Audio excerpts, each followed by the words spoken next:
Okay so हामी live विभिन्न social media मार्फत हामी लाइभमा छौँ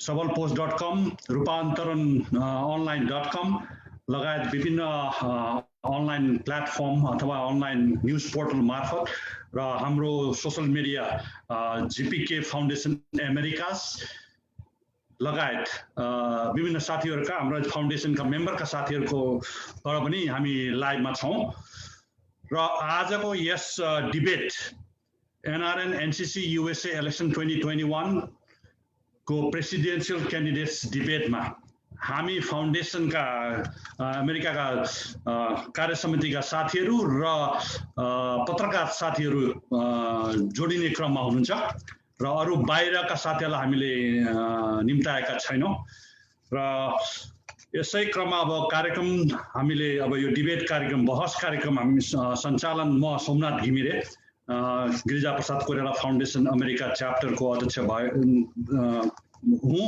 र मैले सञ्चालन गर्दैछु र मैले यहाँ चारवटा यो टिपोट बनाएको छु आफ्नो यहाँ प्रेसिडेन्शियल क्यान्डिडेट हाम्रो को फर्स्ट नेमको फर्स्ट लेटरबाट यहाँ छ यो चिट म यहाँ हालेर गोलाबद्धबाट म निकाल्छु जसको नाम पहिले आउँछ उहाँहरूले आफ्नो धारणा आफ्नो विचार आफ्नो यो चुनाव प्रसारको अब आफ्नो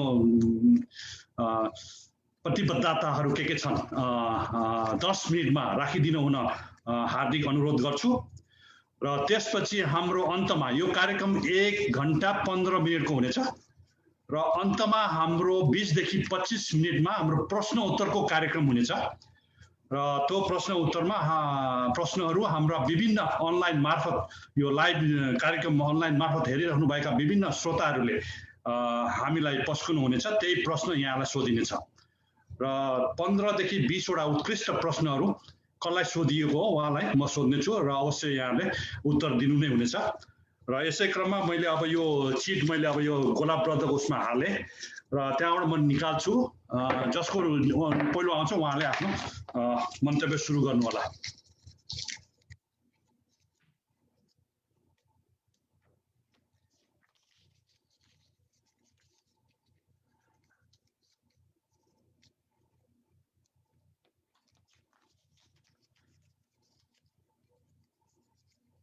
र हामीमाझ तीन जना प्रेसिडेन्शियल क्यान्डिडेट्सहरू आइसक्नु भएको छ जोडिसक्नु भएको छ कृष्ण लामिछाने ज्यू जोडिदै हुनुहुन्छ उहाँले भर्खर मेसेज पठाउनु भयो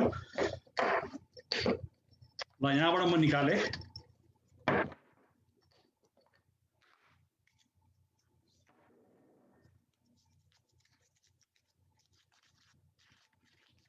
पहिलो नै एबाट ए नै आएछ ल अर्जुन बन्जाडे डाक्टर अर्जुन बन्जाडेज्यू यहाँ अहिले एनआरएन को सिनियर भाइस प्रेसिडेन्ट पनि हुनुहुन्छ एनआरएन एनसीसी अमेरिकाको र उहाँले अब आफ्नो विचार आफ्नो प्रतिबद्धताहरू अब यो चुनावी अभियानमा के छन् राखिदिनु हुन हार्दिक अनुरोध गरे 10 मिनेटको समय छ यहाँलाई धन्यवाद सोमनाथजी म सबभन्दा पहिले एउटा डिस्क्लेमर म अहिले एयरपोर्ट भित्र भएकोले मैले मास्क लगाउन परिरहेको अवस्था छ त्यो कुरालाई यहाँहरूले अवश्य पनि बुझिदिनु हुनेछ यो जीपी कोइराला फाउन्डेसनले जुन आज प्रोग्राम राख्नुभयो त्यसको निम्ति यस फाउन्डेसनका America chapter president Somnath Ghimire Suvarna लामाजी लगायत सुनिजी लगायत सबै सम्पूर्ण साथीहरूलाई धेरै धेरै धन्यवाद दिन चाहन्छु यो एकदम सान्दर्भिक राख्नुभयो आज गिरिजाप्रसाद कोइरालाको 11औं स्मृति दिवस पनि हो र यो भन्दै गर्दाखेरि उहाँले नेपाललाई जुन एउटा अप्ठ्यारो परिस्थितिबाट शान्ति प्रक्रिया ल्याउनको निम्ति जुन योगदान दिनुभयो त्यसको हामीले स्मरण गर्नु मैले सान्दर्भिक ठान्दछु र त्यस्तै गिरिजाप्रसाद कोइराला फाउन्डेसनले कार्यक्रम राख्दै गर्दा र मैले उहाँसम्मको एउटा सामिप्यता मैले अझैले पनि महसुस गर्ने गर्छु किनकि उहाँ पार्टी सभापति भइरहँदाखेरि मेरो आफ्नै अङ्कल उहाँको पार्टीको कानुनी सल्लाहकारको रूपमा र प्रधानमन्त्री भइराख्दाखेरि त्यही सरकारको एटर्नी जनरलको रूपमा जुन सेवा गर्ने मौका मिलेको थियो उहाँलाई र त्यो हाम्रो परिवारको सामिप्यता मैले यहाँ चाहिँ स्मरण गर्न चाहे र यति भन्दै जाँदा के थियो भन्दाखेरि अब यहाँ तपाईले हामीको एनआरएनए एनसीसी अफ यूएसए को आसन्न निर्वाचनमा प्रेसिडेन्टको क्यान्डिडेटहरूको आफ्ना धारणाहरू राख्नको निम्ति भनेर समय दिनुभएको छ। त्यसमा मैले छोटकरीमा आफूले चाहिँ भोलिका दिनमा गरिने कुराहरू के हुन सक्छन् भन्ने कुराहरू जुन मैले आफ्नो घोषणा गर्ने सिलसिलामा पनि मैले राखेको थिएँ, तिनी कुरालाई मैले यहाँ दोहोऱ्याउन चाहन्छु। बुदागत रूपमै दोहोऱ्याउन चाहन्छु, 10 मिनट मात्र भन्नुभएको हुनाले। त्यो पहिलो कुरा त मैले के राखेको थिएँ भने हामीले जहिले पनि एनआरएनलाई यो राजनीति गर्यो भनेको कुराहरू जहिले पनि ब्लेम आइरहेको अवस्था छ। त्यो अवस्थाले गर्दाखेरि र धेरै जसो हाम्रो फर्स्ट जेनरेसनको साथीहरू यहाँ कुनै न कुनै रूपमा कतैतिर इन्भल्भ हुने र चाहिँ जनरल मेम्बरमा पनि त्यो जहिले पनि यो राजनीतिक मुद्दाको विषयहरू चासोको विषय बन्ने अवस्था रहेको मैले देख्दछु र त्यसलाई हामीले नकार्न सकिँदैन। र त्यसैले हामीले बढी फोकस के गर्नु पर्यो, सिफ्ट गर्नु पर्यो, यो नेपालको राजनीतिक कुराहरूलाई भन्दा अमेरिकाको राजनीतिलाई बढी फोकस दिउँ। त्यही भनेर मैले $multi-million को एउटा नेपाली पोलिटिकल एक्सन कमिटी भन्ने चाहिँ गठन गर्नको निम्ति एनआरएनले आफै गर्न मिल्दैन, तर त्यस्तो इन्भाइरोमेन्ट क्रिएट गर्नलाई र चाहिँ प्रमोट गर्नलाई चाहिँ सहयोग गर्न सक्छ भनेर त्यो एउटा अवधारणा मैले अगाडि सारेको छु। त्यस्तै हामीले अमेरिकामा धेरै विभिन्न विषयका विज्ञ साथीहरू हुनुहुन्छ, त्यसको निम्ति हामीले जुन एक्सपर्टको डाटाबेस तयार गर्ने जुन कार्यमा हामीले सुरु गरिसकेका छौँ र आगामी कालमा त्यसलाई चाहिँ एक्सपान्ड गर्ने र विभिन्न विषयको एक्सपर्टहरूको डाटाबेस हामीले तयार गर्नुपर्छ भन्ने मलाई लागेको छ। मैले तेस्रो बुदाको रूपमा मैले भन्न चाहेँ, जस्तो जतिखेर पनि सदस्यता बनाउँदै जाँदाखेरि हामीले सदस्य बनेर के पाइन्छ भन्ने साथीहरूको प्रश्न आइरहेको रहेछ। त्यो भएको हुनाले मेम्बरले के पाउँछ नि त बेनिफिट भन्दा त्यो कमसेकम एउटा चाहिँ हामीले सबै व्यक्तिलाई राखेर एउटा ग्रुप इन्सुरेन्सको कन्सेप्टमा जान सकियो र भने आवश्यक पर्दाखेरि इमर्जेन्सी केसहरूमा गोफन्ड खोल्नुको सट्टा बरु सबै मेम्बर अटोमेटिकली त्यसको बेनिफिट लिन सक्ने अवस्था सिर्जना भयो भने त्यो अनुसार काम गर्न सजिलो हुन्छ। जस्तो कि कसैको मृत्यु हुँदाखेरि दाह संस्कार गर्नलाई अथवा सब नेपालमा पठाउनु पर्यो भने अहिले हामीले गोफन्ड खोलेर गर्ने गरेका छौँ। त्यस्तो स्थिति चाहिँ अन्त्य गर्नको निम्ति एउटा ग्रुप इन्सुरेन्सको कन्सेप्टमा जान सकिन्छ कि त्यतातिर एक्सप्लोर गर्न पनि जरुरत देख्छु। त्यति भन्दै जाँदाखेरि ठुलो कुरा एनआरएनको पहिलो सबभन्दा मेन उद्देश्य भनेको त हाम्रो नेपालसँगको सम्बन्धको कुरा हो, सेतुका कुरा हुन्। त्यो सेतु कुरा गर्दै जाँदाखेरि जहिले पनि नागरिकताको निरन्तरताका कुरा इस्यु आउँछन्। त्यो हामीले जहिले पनि नागरिकताको निरन्तरताको कुरालाई नै हामीले पुस गर्नुपर्छ। तर त्यति भन्दै जाँदाखेरि संविधानमा गैर नागरिकताको कन्सेप्ट आएको छ र त्यस सम्बन्धी पनि कानुन बन्न धेरै बाँकी रहेको हुनाले हामीले त्यतातिर पुस गर्ने आफ्नो ठाउँमा पहल गर्ने छँदैछ। त्यसको साथसाथै मैले एउटा प्रस्ताव के गरेको छु भन्दाखेरि यो नेपाली ग्रिन कार्डको अवधारणा ल्याउँ। त्यो भन्न खोजेको मैले के थियो, अहिलेको प्रचलित नेपाली कानुन अनुसार जसरी एनआरएन आइडी भनेर इस्यु गर्छ नेपाल गभर्मेन्टले, त्यसमा भएका चाहिँ रिस्ट्रिक्सनहरू हटाउन सक्यौँ भने त्यो एउटा नेपाली ग्रिन कार्ड बन्न सक्छ र धेरै जसो मान्छेहरूका हाम्रा समस्या हुन्, विभिन्न मान्छेले भन्ने गरेका नेपालमा मेरो सम्पत्तिको के हुन्छ भन्ने जस्ता कुराहरू, त्यसलाई चाहिँ हामीले केही हदसम्म पनि एड्रेस गर्न सक्छौँ भन्ने भएर त्यतातिर हामीले पुस गर्ने हो कि भन्ने मैले राखेको छु। त्यस्तै हामीमा यत्रो यहाँ चाहिँ 3,20,000 देखि 3,50,000 नेपाली छौँ भन्ने मेरो आकलन छ। धेरै मान्छेको आफ्नो आफ्नो आकलन होलान्। त्यत्रोमा पनि जम्मा 20,000 मेम्बर बन्नु पनि ठुलो कुरो त होइन, यो त धेरै मान्छे बनाए छैनन् भन्ने पनि साथीहरूको आउँछ। भलै हामीले चाहिँ 9,000बाट डबल गऱ्यौँ, अहिले मेम्बरसिप यत्रो बढेको छ, सम्भव भएको छ।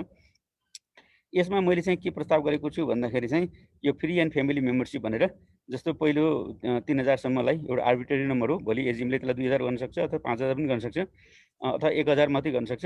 सर्टेन नम्बरलाई चाहिँ हामीले फ्री मेम्बरसिप अर्ली चाहिँ रेजिस्ट्रेसनको, त्यसपछिको $20 को कसैले मेम्बर बन्छ भने त्यसमा बरु चाहिँ अरू फ्यामिली मेम्बर एड गर्ने अप्सन राखिदिउँ। $5 तिरेर फ्यामिली मेम्बर बन्ने अप्सन राखियो भने त्यसबाट के हुन्छ, अलिकति जेन्डर ग्याप नै बन्द हुन्छ। जस्तो महिला र पुरुषको सदस्य बन्ने सङ्ख्यामा चाहिँ जुन ग्याप छ त्यो कन्ट्रोल गर्न सकिन्छ र युथहरू पनि त्यहाँ मेम्बर बन्न सक्ने अवस्था रहन्छ। त्यतातिरको अप्सनमा जाउँ भनेर मैले प्रपोजल गरेको छु। त्यस्तै अहिले नेपालमा 10 अरबको लगानीका कुराहरू एनआरएनले निकालिरहेको छ आइसिसीले। त्यसमा चाहिँ धेरै जसो अहिले धनीहरूका मात्र लगानीका कुरा देखिएका छन् र आम एनआरएनले कसरी लगानी गर्न सकिन्छन्, 500,000 लगानी गर्न सक्नेलाई पनि एउटा वातावरण सिर्जना होस् भनेर माइक्रो इन्भेस्टमेन्टको एनआरएन थ्रु गरिने चाहिँ अवधारणालाई अगाडि लान जरुरी छ। त्यतातिर पहल गरौँ भनेको छु।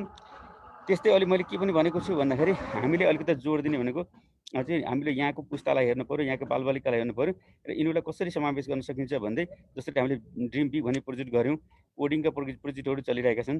त्यस्तै यो इन्टर्नसिपलाई पनि हामीले फोकस गरेर अहिले नेपालसँग मात्रै सोचेका थियौँ पहिले भने, अब अहिले यसलाई चाहिँ एक्सपान्ड गरेर यहाँको गभर्मेन्ट एजेन्सीहरूमा कसरी हामीले इन्टर्नसिपमा विद्यार्थीहरू पठाउन सकिन्छ, त्यतातिर चाहिँ व्हाइट हाउसमा कसरी इन्टर्नसिपको निम्ति पठाउन सकिन्छ अथवा युएस कङ्ग्रेस सिनेटरसँग कसरी इन्टर्नसिपमा हामीले पुस गर्न सकिन्छ, त्यतातिरको अवधारणालाई पनि अगाडि ल्याएर हामीले प्रमोट गर्न जरुरी छ भन्ने मलाई लाग्छ। ती लगायत चाहिँ नेपालमा पनि एउटा एनआरएन भिलेजको कन्सेप्टमा हामी जान सकिन्छ कि त्यतातिर पनि पुस गर्न पनि गरौँ। र त्यति सबै भन्दै जाँदाखेरि पनि गर्नुपर्ने भनेको हामीले भनेको लोकल अर्गनाइजेसनसँग कोलाबोरेसन गरेर गर्ने हो, कम्पिटिसन गर्ने होइन, लोकल अर्गनाइजेसनले गरेका कुरालाई रिपिटिसन गर्ने होइन, दोहोऱ्याउने होइन। त्यसले हाम्रो कार्यक्षेत्र फरक फरक छन्, फरक फरक तरिकाले गर्नुपर्छ भन्ने कुराहरू मैले यहाँ चाहिँ राख्न चाहेँ। ती कुरा गर्नको निम्ति अहिले हामीले हेर्ने भनेको कुन रूपमा हामीले गर्न सक्छौँ होइन, अहिलेको हाम्रो स्थिति के छ, त्यसको निम्ति कस्तो किसिमको लिडरसिप चाहिन्छ र कस्तो किसिमको टिम चाहिन्छ र कमिटमेन्ट बाहिरबाट सहयोग कसरी जुटाउन सकिन्छ, ती कुरालाई मध्यनजर राखी ती सबै काम गर्नको निम्ति हिजोका दिनमा मैले एजुकेसन टास्क फोर्सको चेयर भएर एक कार्यकालमा काम गरेँ, एक कार्यकालमा बोर्ड अफ डाइरेक्टर भएर काम गरेँ र मिनिस्ट्री इन्टिग्रेसन सम्बन्धी पनि मलाई जिम्मा दिइएको थियो त्यतिखेर। भने अहिले सिनियर भिपीको हैसियतले काम गर्दै जाँदाखेरि एनआरएनले गरेका सम्पूर्ण काममा मेरो संलग्नता अलमोस्ट अल भन्छु म, सबैमा भन्दिनँ, भई काम गरेको जुन अनुभवले गर्दा मैले यो संस्थाको जुन इन्स्टिट्युसनल नलेज छ र जुन एक्सपिरियन्स छ, जुन गेन गरेको एक्सपिरियन्स छ, ती सबैबाट यो चाहिँ संस्थालाई हित हुन्छ र त्यसको निम्ति चाहिँ म कन्टिन्यू गर्नुपर्छ भनेर मैले चाहिँ आफ्नो प्रेसिडेन्टल क्यान्डिडेसी घोषणा गर्दाखेरि मैले व्यक्त गरेको कुरा यहाँसँग पनि दोहोऱ्याउन चाहेँ। त्यति भन्दै जाँदाखेरि तपाईँको फ्लायरमा हेर्दै जाँदाखेरि पोस्ट कोभिडको कन्सेप्टहरू राख्नुभएको थियो। पोस्ट कोभिडको कन्सेप्टमा एनआरएनका कस्ता किसिमको भिजन लिएर आउनुपर्छ भन्ने किसिमको कुराहरू सायद तपाईँले यसभन्दा पछिको प्रश्नमा राउन्डमा तपाईँले ती प्रश्नहरू राख्दै हुनुहुन्छ जस्तो लाग्छ। त्यही भएर त्यतिखेर नै म त्यसको बारेमा एक्सप्लेन गरौँला। तर अहिले मैले समग्रमा भन्दै जाँदाखेरि हामीले गर्न सक्ने विषयवस्तुहरू धेरै छन्, गर्न सकिने धेरै कुराहरू छन्, गर्न सकिन्छ। त्यही कुरामा लाग्नको निम्ति त्यही किसिमको नेतृत्व नै अहिलेको जुन अमेरिका र नेपालको दुईटै विषयवस्तुहरू, क्षेत्रहरू र स्कोपहरू, एनआरएनको स्कोप बुझेको नेतृत्व हामीले ल्याउन जरुरी छ भन्ने कुराहरू मैले यहाँहरूसम्म राख्न चाहेँ र सेयर गर्न चाहेँ। र त्यसमा अहिलेलाई यति नै भन्दै म तपाईँ ब्याक टु यु सोमनाथजी। धन्यवाद डाक्टर अर्जुन बन्जारेज्यू, तपाईँको छोटो मिठो समय भित्रै नै आफ्नो मन्तव्य राखिदिनु भयो 10 मिनटभित्र। फेरि प्रश्नहरू आयो भने अवश्य सोधिनेछन्। र अब फेरि म अर्का वक्ता र एनआरएन अमेरिका, एनसिसी अमेरिका अमेरिकाका इलेक्सन निर्वाचनको लागि उम्मेदवार दिनुभएका अध्यक्षका उम्मेदवारको टाने यहाँ है।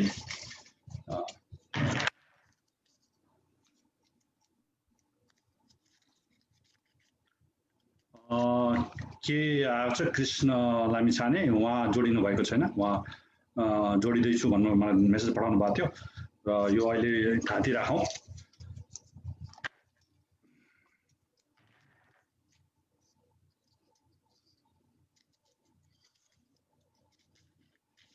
ल बुद्धि सुवेदीज्यू, हाम्रो एनआरएन एनसिसी अमेरिकाका अर्का अध्यक्ष पदका उम्मेदवार बुद्धि सुवेदीज्यूलाई आफ्नो इलेक्सन क्याम्पेन बारे, आफ्नो प्रतिबद्धता बारे, एनआरएन एनसिसी युएसएका के छन् र आफ्नो 10 मिनट समयभित्र राखिदिनु हुन हार्दिक अनुरोध गरे।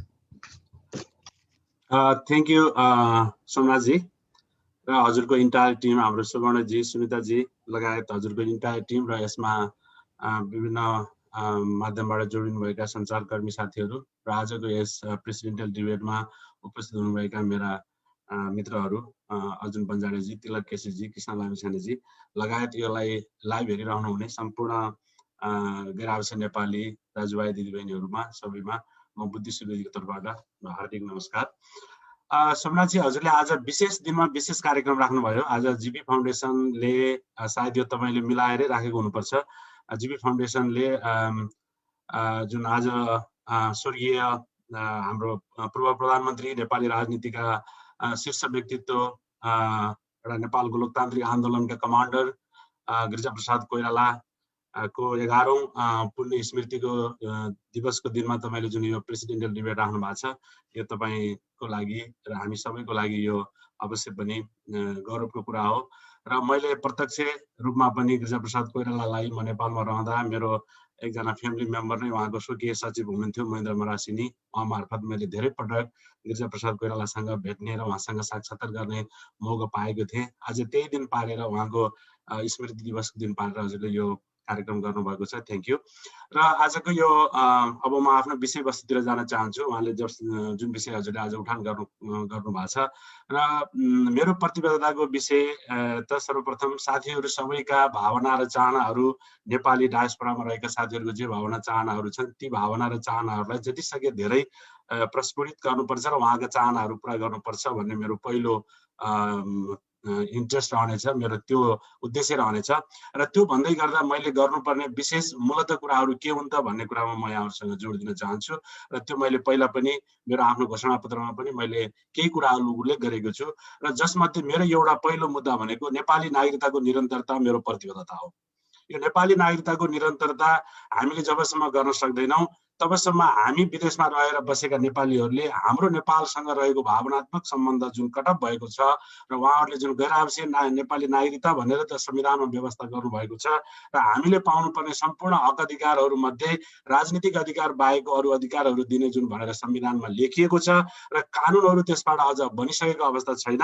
र यसलाई मैले गैर आवश्यक नेपाली नागरिकता भन्नुभन्दा पनि हामी पहिलो जेनेरेसनको लागि नेपाली नागरिकताको निरन्तरता हुनुपर्छ र सेकेन्ड जेनेरेसनदेखि र दोस्रो तेस्रो जेनेरेसनमा गैर आवश्यक नेपाली नागरिकताको कन्सेप्ट ठिक छ, पहिलो जेनेरेसनको लागि नेपाली नागरिकताको निरन्तरता हुनुपर्छ।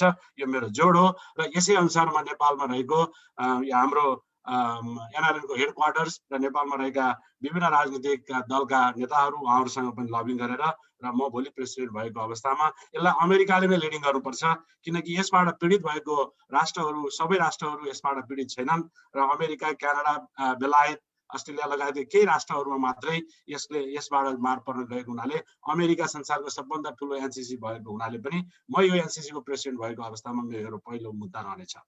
र दोस्रो गरी तपाईको अमेरिकामा रहेका विभिन्न अमेरिकी सरकारले दिन सक्ने स्टेट फेडरल लेभलमा दिन सक्ने जुन ग्रान्टहरू छन् त्यो ग्रान्टहरूलाई हामीले ग्राब गर्न नसकिरहेको अवस्था छ।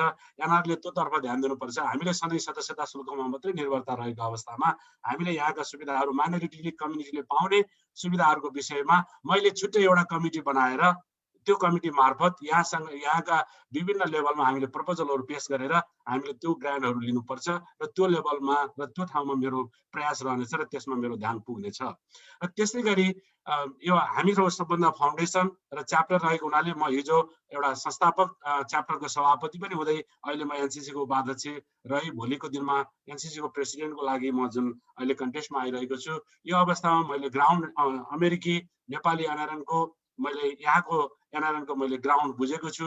म संस्थापक सभापति हुँदादेखि नै मैले काम गरेको आधारमा पनि मैले एउटा के ठुलो मेरो महत्त्वपूर्ण मुद्दा के हुन्छ भने यहाँको सम्पूर्ण च्याप्टरहरूलाई हामीले बढी इम्पावर गर्नुपर्छ र यो च्याप्टरहरूकै आधारमा यो जो च्याप्टर सभापतिहरू हुनुहुन्छ उहाँहरूलाई अघिल्लो चोटि पनि हामीले आइसिसीसँग च्याप्टर सभापतिलाई बोर्ड अफ डाइरेक्टर बराबरको मान्यता दिनुपर्छ भन्ने हामीले लबिङ सुरु गरेका थियौँ। विविध कारणले त्यो पुरा हुन सकेन। मेरो कार्यकालमा च्याप्टर प्रेसिडेन्टहरूलाई एनसीसीको एटलिस्ट पनि बोर्ड अफ डाइरेक्टर बराबरको मान्यता दिलाउनको लागि पनि मेरो प्रयास रहनेछ र त्यो लेभलमा मैले काम गर्नेछु। र त्यसै गरी म एउटा नेपालमा रहँदा विश्वविद्यालयको प्राध्यापन क्षेत्रमा रहेको र यहाँ आएर मैले व्यावसायिक रूपमा काम गर्दै अहिले मैले सानोतिनो व्यवसाय गर्दै आएको हुनाले पनि मसँग रहेको यो दुईटै नलेज प्राध्यापन क्षेत्रको नलेज र व्यावसायिक क्षेत्रको नलेजलाई दुईटैलाई कम्बाइन गरेर मैले कलेक्टिभ इन्भेस्टमेन्ट स्मल बिजनेसमा रहेको साथीहरूलाई अमेरिकामा नै कसरी कलेक्टिभ इन्भेस्टमेन्ट गरेर बिजनेसतर्फ उहाँहरूलाई ल्याउन सकिन्छ भन्ने कुरामा पनि मेरो जोरदार यसमा चाहिँ मैले काम गर्ने कुराको पनि यहाँहरूलाई मैले अवगत गराउन चाहन्छु। र यस्तै गरी महिला र युवाहरू जो यहाँ रहनुभएका स्टुडेन्टहरू जो हुनुहुन्छ त्यसमा जस्तो हाम्रो बायोलजीले स्टुडेन्टलाई मान्यता सदस्यताको लागि मान्यता नदिए पनि यो स्टुडेन्टहरू भोलिको एनआरएन भएको हुनाले पनि यो स्टुडेन्टहरूको लागि एउटा छुट्टै एउटा फोरम बनाएर एनआरएनमा उहाँहरूलाई कसरी संलग्नता गर्न सकिन्छ भन्ने विषयमा पनि मेरो जोड रहने यहाँहरूसँग जानकारी गराउन चाहन्छु। र अर्को मेरो विशेष गरेर जोड के रहनेछ, हामी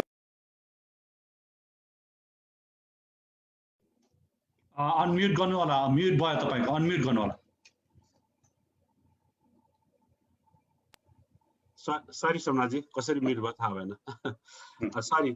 र हामी जो नेपालीहरू जो अमेरिका आएर यहाँ विविध बाध्यतावश अथवा आफ्नो विविध परिस्थितिवश हामीले यहाँ अमेरिकाको जो सिटिजन लिएका हुन्छौँ त्यो त्यो सिटिजन लिएका नेपालीहरू अहिले नेपाल जाँदाखेरि नेपालमा भिसा शुल्क लगाउनु पर्ने र नेपालमा हामी एयरपोर्ट छिर्ने बित्तिकै त्यहाँका विभिन्न एउटा अप्ठ्याराहरू झेल्नुपर्ने जुन एउटा प्रक्रिया छ त्यसलाई सहज र सरल बनाउनको लागि नेपाल गभर्मेन्टसँग र नेपालमा रहेको एनआरएनको हेडक्वार्टरसँग सहकारी गरेर एउटा एनआरएन हेल्प डेस्क एयरपोर्टमा बनाउन सक्यौँ भने र त्यो बनाउनको लागि पहल गर्यो भने भोलि हामी नेपाल जाँदै गर्दा र भिसा शुल्कमा पनि हामी यो पहिलो जेनेरेसनको नेपालीहरू जसको हाम्रो पासपोर्टमा पनि बर्थ प्लेस नेपाल भनेर लेखिएको छ त्यो नेपालीहरू नेपाल जाँदाखेरि भिसा शुल्क तिर्न नपर्ने व्यवस्था गर्नुपर्छ भनेर त्यो लेभलमा मैले कुरा गर्नुपर्छ भन्ने मेरो बुझाइ छ र त्यही अनुसार नै म नेपालमा यो लबिङहरू गर्नको लागि नेपालमा जति समय बसेर भए पनि नेपालमा लबिङ गर्नुपर्छ त्यो बस्नको लागि म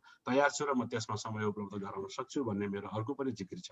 र यस्तै गरी हामीले विभिन्न लेभलमा म च्याप्टर सभापति रहँदै गर्दा पनि मैले च्याप्टर लेभलमा स्टुडेन्टहरूको लागि छात्रवृत्तिको व्यवस्थाहरू गरेको थिएँ र अहिले एनसीसीले पनि विभिन्न लेभलमा स्कलरसिपको व्यवस्था जुन गरेको छ त्यो स्कलरसिपको व्यवस्थालाई अझ वृद्धि गरिनुपर्छ र विभिन्न क्षेत्रमा रहेका स्टुडेन्टहरूलाई छात्रवृत्तिमा उहाँहरूलाई समावेश गराएर र नेपालमा यहाँबाट विद्यार्थीहरू नेपाल लाने र नेपालको विद्यार्थीहरू पनि यहाँ ल्याउने एउटा कल्चरल एक्सचेन्ज प्रोग्रामहरू पनि गराउने एनआरएनले पहल गर्नुपर्छ भन्ने पनि मेरो अर्को सोचाइ रहेको छ। र यो हामी अहिले रहेको नेपालमा र यहाँ अमेरिकामा आउनुभएका धेरै जसो टिपिएस र असालमका जो साथीहरू हुनुहुन्छ उहाँहरूको लागि एउटा छुट्टै हेल्प डेस्कको तयार गरेर जो टिपिएस र असालमको साथीहरूलाई पनि हेल्प गर्नको लागि त्यसमा हामीले विशेष पहल गरिनुपर्छ र त्यो लेभलमा काम गर्नुपर्छ भन्ने पनि मेरो अर्को एउटा मेरो आफ्नो योजना छ। त्यो अनुसार त्यही मुताबिक मैले त्यो काम गर्नेछु। र यसमा त्यस्तै गरेर मेरो अर्को एउटा अहिलेको जुन एनआरएन म आफू मेम्बरसिप ड्राइभ कमिटीको चेयर हुँदै गर्दा मैले अमेरिकामा रहेको 9,000 को हाराहारीमा रहेको सदस्यता अहिले 21,000 को हाराहारीमा हामी एनआरएनको सदस्यता साथीहरूले पञ्जीकृत सदस्य हुनुभएको छ। यो सदस्यतालाई अझ वृद्धि गरी भोलि म भोलि एनसीसी प्रेसिडेन्ट भएको अवस्थामा मेरो त एउटा स्लोगन मैले नै सुरु गर्ने मैले सोचमा छु। 100,000 एनआरएन्स लाई लिएर एउटा ग्लोबल लिडरसिपमा जानुपर्छ भन्ने मेरो एउटा सोच छ। त्यो अनुसार त्यो मुताबिक हामीले जति सक्छौँ इलिजिबल हुनुभएका नेपाली गैर आवश्यक नेपालीहरूलाई पञ्जीकृत सदस्यतामा ल्याउनुपर्छ भन्ने पनि मेरो त्यस मुताबिकको सोच रहेको छ। र विभिन्न सञ्चार माध्यमहरू अहिले हामीले एउटा अर्को खड्केको विषय के छ भने हामीले एनआरएनले विभिन्न लेभलमा राम्रा कामहरू गरेका छौँ। हामीले प्रत्येक हामी 1921 को टिमले पनि धेरै राम्रा कामहरू गर्यो र हाम्रो एउटा क्षेत्र मात्रै के कमजोरी रह्यो जस्तो देखिन्छ भने हामी सञ्चार माध्यममा सञ्चारको साथीहरूसँग हाम्रो रिच आउट अलिक कम भयो जस्तो देखिन्छ। सञ्चारको साथीहरू पनि उहाँहरूले आफैले फ्रीमा कुनै काम गर्ने पनि उहाँहरूको आफ्नै बाध्यता छ। उहाँहरूले पनि त्यसमा गरे बराबरको पारिश्रमिकहरू लिनुपर्छ र त्यो लिनको लागि र उहाँहरूलाई पनि हामीले एउटा छुट्टै सञ्चार माध्यमको एउटा डेस्क बनाएर उहाँहरूलाई हामीले आफ्नो लेभलबाट के गर्न सकिन्छ त्यो उहाँहरूलाई प्रमोट गरेर एउटा हामीले गरेका कामहरूलाई सञ्चारमा र पब्लिकमा आम पब्लिकमा पुर्याउनको लागि सञ्चार माध्यमका र मिडियाका साथीहरूलाई प्रमोट गरिनेछ र उहाँहरूलाई त्यही खालको र त्यही किसिमले व्यवस्था गर्नेछु भन्ने कुरा पनि यहाँहरूलाई म अनुरोध गर्न चाहन्छु। र यी बाहेक पनि धेरै कुराहरू मसँग रहेका छन् र कतिपय कुराहरू यहाँहरूकै सुझाव सल्लाह र यहाँहरूले दिएका फिडब्याक यहाँहरूसँगै विभिन्न लेभलमा मैले यो सामाजिक काम गर्दै गर्दा हिजोका दिनदेखि र भोलिसम्म पनि तपाईँहरूका सुझाव सल्लाह र रायहरू लिएर अरू गर्नुपर्ने थप कुराहरूलाई पनि यहाँहरूसँग म गर्दै जानेछु र यहाँहरूको साथमै रहनेछु भन्ने पनि मैले प्रतिबद्धता व्यक्त गर्न चाहन्छु। Thank you Somnathji. फेरि अरू कुराहरू भएमा म थप गर्नेछु। धन्यवाद बुद्धिश्वरीज्यू, तपाईँको छोटो मिठो विचार समय अवधिभित्रै राखिदिनु भएकोमा धेरै धन्यवाद। अर्का उम्मेदवार म निम्ताउँदैछु तिलक केसीज्यू, एनआरएन एनसीसी युएसए का प्रेसिडेन्सियल क्यान्डिडेट। तपाईँले आफ्नो विचार 10 मिनटभित्र आफ्नो प्रतिबद्धताहरू के छन् राखिदिनु हुन हार्दिक अनुरोध गरे। धन्यवाद सोमनाथ घिमिरेज्यू, फाउन्डेसनका युएसए च्याप्टरको प्रेसिडेन्ट। र यहाँ देखिरहेको छु हाम्रा त्यो टिमका साथीहरू सुवर्ण लामाजी, सुनिताजी देखिरहेको छु। तपाईहरु सबैलाई धन्यवाद र मेरा सहकर्मी साथीहरू बुद्धिजी, अर्जुनजी र कृष्णलान्छनजी, तपाईहरु सबैलाई हार्दिक नमस्कार गर्न चाहन्छु। र आज यो विशेष दिन गिरिजाप्रसाद कोइराला नसम्झने नेपालीहरू सायद कमै छन् र उहाँले गरे योगदानहरूलाई नसम्झने नेपालीहरू साह्रै कम छन्, लाग्छ मलाई कोही पनि छैन। र यो दिनको दिनमा तपाईँले जुन यस्तो ठुलो कार्यक्रम सुरु गर्नुभयो, यसको आफ्नो ऐतिहासिक महत्त्व छ र महत्त्व रहने पनि छ। र सबभन्दा पहिले त म गिरिजाप्रसाद कोइराला हार्दिक सम्मान र श्रद्धाञ्जली व्यक्त गर्न चाहन्छु। मसँग त्यति लामो एजेन्डाहरू छैनन्। म आफ्नो घोषणा गर्ने क्रममा प्रेस कन्फरेन्स गरेर मेरा प्रतिबद्धताहरू म भिजनरी रूपमा प्रस्तुत गरेको थिएँ। र मलाई के लाग्छ भन्नुहुन्छ भनेदेखि NRNA USA-लाई भिजनरी लिडरको जरुरत छ। त्यो भिजनरी लिडरको खोजी नै वास्तवमा यो चुनावको यो सबभन्दा ठुलो एजेन्डा रहनुपर्छ। र यहाँ तपाईँहरूसँग मैले त्यसै सेरोफेरोमा रहेर सम्भवतः 10 मिनटभन्दा अझै कम समय लिएर नै म आफ्नो भिजनहरू प्रस्तुत गर्नेछु। NRNA-लाई साझा NRNA बनाउने, सबैको इन्क्लुसिभ NRNA बनाउने, सबैको स्वामित्वको रहेको NRNA बनाउने। अहिलेसम्म जुन हामी अनुभव गरिरहेका छौँ, भन्न गाह्रो मान्न हुँदैन। हामी तपाईँहरूको सामु, पत्रकारहरू सामु, हामी प्रष्ट रूपमा प्रेसिडेन्ट बन्न चाहने साथीहरूले भन्न अप्ठ्यारो मान्नु हुँदैन। अहिलेसम्म गुट र उपगुटले चलाइरहेको स्मेलिङ भइरहेको छ हामी सबैलाई NRN NCC USA। र त्यो गुट उपगुटबाट बाहिर निकाल्नु र साझा NRNA बनाउनु वास्तव मेरो प्रमुख एजेन्डा हो। यहाँनिर राजनीति जहाँ पनि छ त, हामी नेपाली यो जेनेरेसन नेपालमा रहँदाखेरि हरेक ठाउँमा राजनीति गरेर आएका छौँ। राजनीति गर्न त रहन्छ भन्छौँ हामी, स्वाभाविक कुरा हो। हामी नेपालका राजनीतिक नेताहरूसँग हाम्रो सम्बन्ध रहने गर्छ। खास गरेर NRNA भन्नुहुन्छ भनेदेखि यसले यहाँ डेली नीति कार्यक्रम गर्नुभन्दा यसले गैर आवासीय नेपालीहरूको नेपालसँग जोडिने कानुनी कति प्रक्रियाहरूले लबी गरेर यसलाई हामीले सजिलो बनाउनु पर्ने, हामीले कानुनी अधिकार प्राप्त गर्नुपर्ने, त्यो लबी गर्नुपर्ने यसको मुख्य कार्य हो। र भने नेपाली नेताहरूसँग, सरकारका मान्छेहरूसँग, राजनीतिक नेताहरूसँग हाम्रो सहकारी हुनु जरुरी छ। जुन बेलासम्म नेपालको राजनीतिक नेताहरूले नेपाली डायस्पोराको बारेमा बोल्नै गर्छन्, ती कुरा हामीले स्वागत योग्य छ, स्वीकार्य कुराहरू छ, त्यो रहनुपर्छ पनि। र यहाँनिर 501 अन्तर्गत सञ्चालन भएका अर्गनाइजेसनहरूले जसरी NRNA भाग लिने यहाँ मेरो कुनै आपत्ति छैन। यो वा त्यो नामको क्रममा के आपत्ति होइन। तर कुरा के हो भनेदेखि नेपालको पार्टीगत राजनीतिलाई भित्र ल्याउनु हुँदैन। कतिपय विगतका हाम्रो यही 2 वर्षीय कार्यकालमा पनि कतिपय विगतमा हामी केही कार्यक्रम देखिरहेका छौँ। यो हामीले बोलाएका राजनीतिक पार्टीका नेताहरूले एउटा राजनीतिक पार्टीमा प्रशिक्षण दिएको जस्तो कार्यक्रम आफ्ना विचार व्यक्त गरेका छन्। त्यो हो राजनीतिभित्र पसेको भन्ने कुरो। हामी NRNA त्यहाँबाट बाहिर निकाल्नुपर्छ भन्ने त्यो कुरो। नेपाली डायस्पोराको बारेमा, गैर आवासीय नेपालीहरूको हक र हितको बारेमा जुन कुछ जोसुकैले पनि जो कोही नेताले पनि बोल्छन् भनेदेखि त्यो हामी NRNAहरूको लागि स्वागत दिएको कुरा छ। त्यो राजनीति गरेको देखिँदैन त्यहाँनिर, त्यो जरुरी छ। र त्यो परिस्थितिबाट बाहिर निकाल्नु पर्ने NRNA जरुरी छ, नम्बर 1। नम्बर 2, NRNA अहिले हामी मेम्बरसिप ड्राइभ भनिरहेका छौँ, गौरव गरिरहेका छौँ। म पनि गौरव गरिरहेका छौँ। 9,000बाट 21,000 बनायौँ। अहिले हामी वास्तवमा मेम्बरै बनाएका छौँ कि भोटर बनाएका छौँ? मेम्बर त संस्थाको मेम्बर सधैँभरि ओपन छ, सधैँभरि रेगुलर रूपमा मेम्बर बनिनुपर्छ। ती मात्रै हाम्रा आधिकारिक मेम्बरहरू हुन्, संस्थासँग आकर्षित भएका तीहरू हुन्। अहिले हामी चुनावको बेलामा 2 महिनाको समयमा भटाभट हामीले हजारौं हजार भोटर बनायौँ। यो भोटर बनाउने प्रथालाई पनि रोकेर हामी मेम्बर बनाउने प्रथामा अगाडि बढाउनु जरुरी छ। यहाँ कुनै पनि नेपालीहरू, गैर आवासीय नेपालीहरू 20 रुपैयाँ नभएर 20 रुपैयाँ तिर्नै नसकेर मेम्बर नभएका होइनन्। गैर आवासीय नेपालीहरूलाई NRNA को क्रेडिबिलिटी शंका, यसले साँच्चै हामीलाई काम गर्छ त, हामी यसमा सही अटाउन सक्छौँ भने यही शंकाले गर्दा नि के हो भनेदेखि मेम्बर नभएका हुन्। त्यही भएर यसलाई मेम्बर बेसको रूपमा सबैलाई ओपन गर्ने हिसाबले मेम्बर बेसको रूपमा अर्गनाइजेसन अगाडि डेभलप गर्नलाई मेरो अर्को प्रतिबद्धता रहनेछ। यहाँनिर थुप्रै कुरा आएका छन्। हाम्रो सधैँभरि एउटै मात्र सिंगल एजेन्डा के रहनुपर्छ भने यो कुनै पनि अध्यक्षको क्यान्डिडेट दोहोर्याउनु जरुरी छैन। न त ICC अध्यक्ष दोहोर्याउनु जरुरी छ, न त NCC कोले। त्यो दोहोरो नागरिकता हामी नागरिकताको निरन्तरता हुनुपर्छ भनेर आवाज उठाइरहेका छौँ। वास्तवमा यसको अन्तिम सल्युसन नागरिकताको निरन्तरता हो। र अहिले जुन चलिरहेको जुन दोहोरो नागरिकताको कुरा छ, यो दोहोरो नागरिकता वास्तवमा हामी कसैले उठाउनुपर्ने एजेन्डै होइन। कसरी यसलाई प्राप्त गर्नलाई काम गर्नै पर्ने, कलेक्टिभ इफर्ट कसरी लगाउने, यो नै अलिक आवश्यकता हो।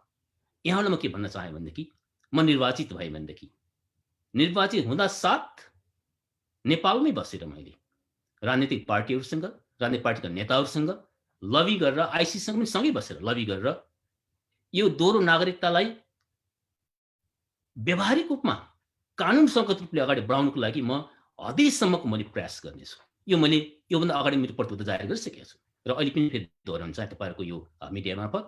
र सँगै म के पनि भन्न चाहेँ भनेदेखि, यो संस्था साझा बनाउने हामीले विभिन्न साथीहरूलाई विभिन्न ठाउँमा नियुक्त गरेर, टास्क फोर्स नियुक्त गरेर, विभिन्न ठाउँमा नियुक्त गरेर साझा बन्ने होइन।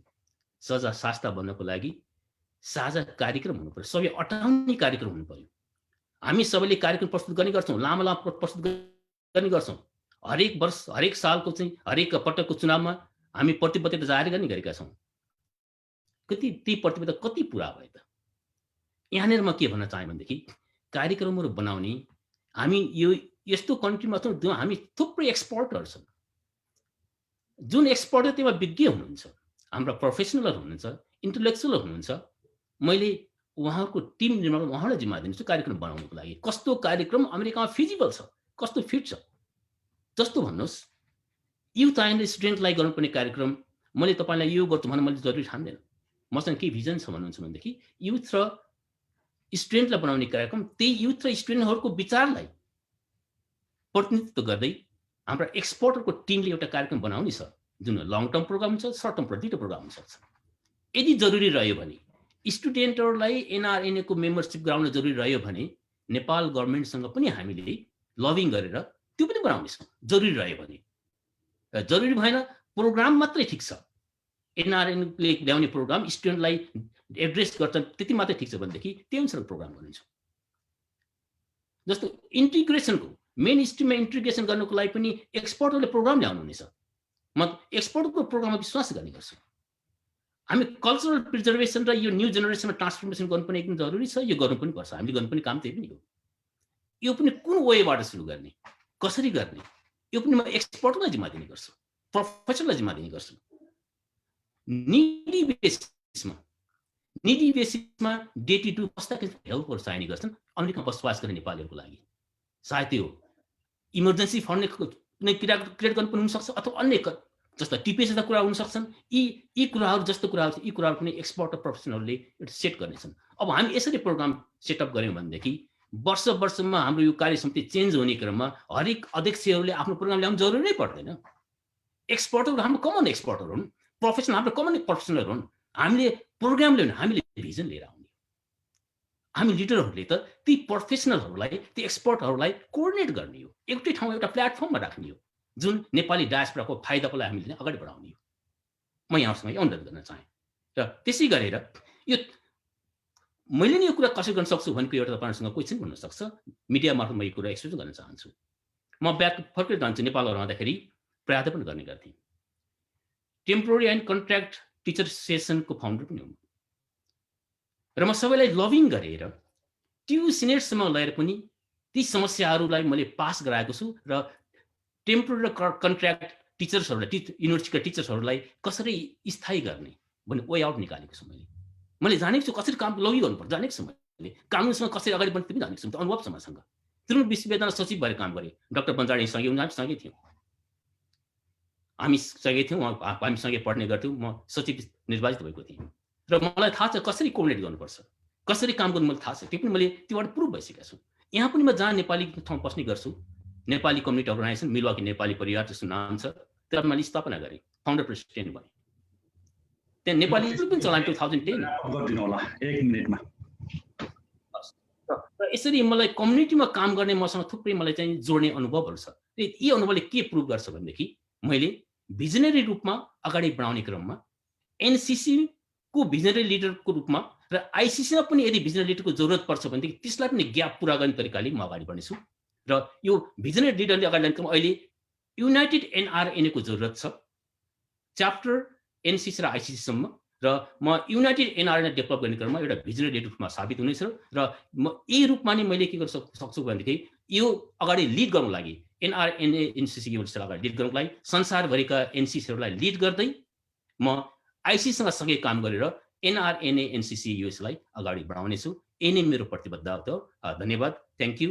फेरि पनि म चाहिँ फाउन्डेसनका अध्यक्ष सोमनाथजी तपाईँलाई फेरि धन्यवाद दिन्छु। हस्त नमस्कार।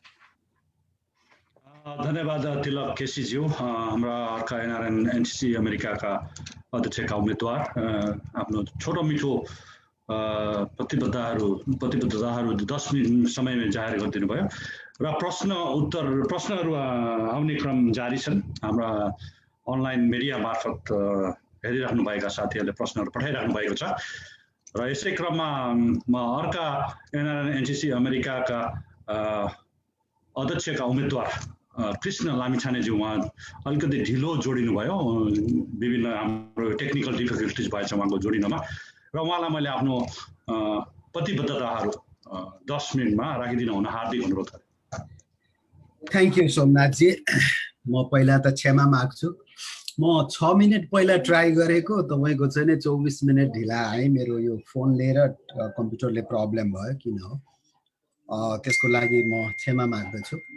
धन्यवाद सोमनाथजी, तपाईँले हामी सभापतिका आकाङ्क्षी साथीहरूको डिबेट, यो सेकेन्ड डिबेटमा मलाई पनि निमन्त्रण गरेर मेरा प्रिय साथीहरू 3 जना साथीहरूसँग संवाद गर्ने अवसर जोडाइदिनु भएकोमा जिपी फाउन्डेसनलाई म हार्दिक धन्यवाद र नेपालका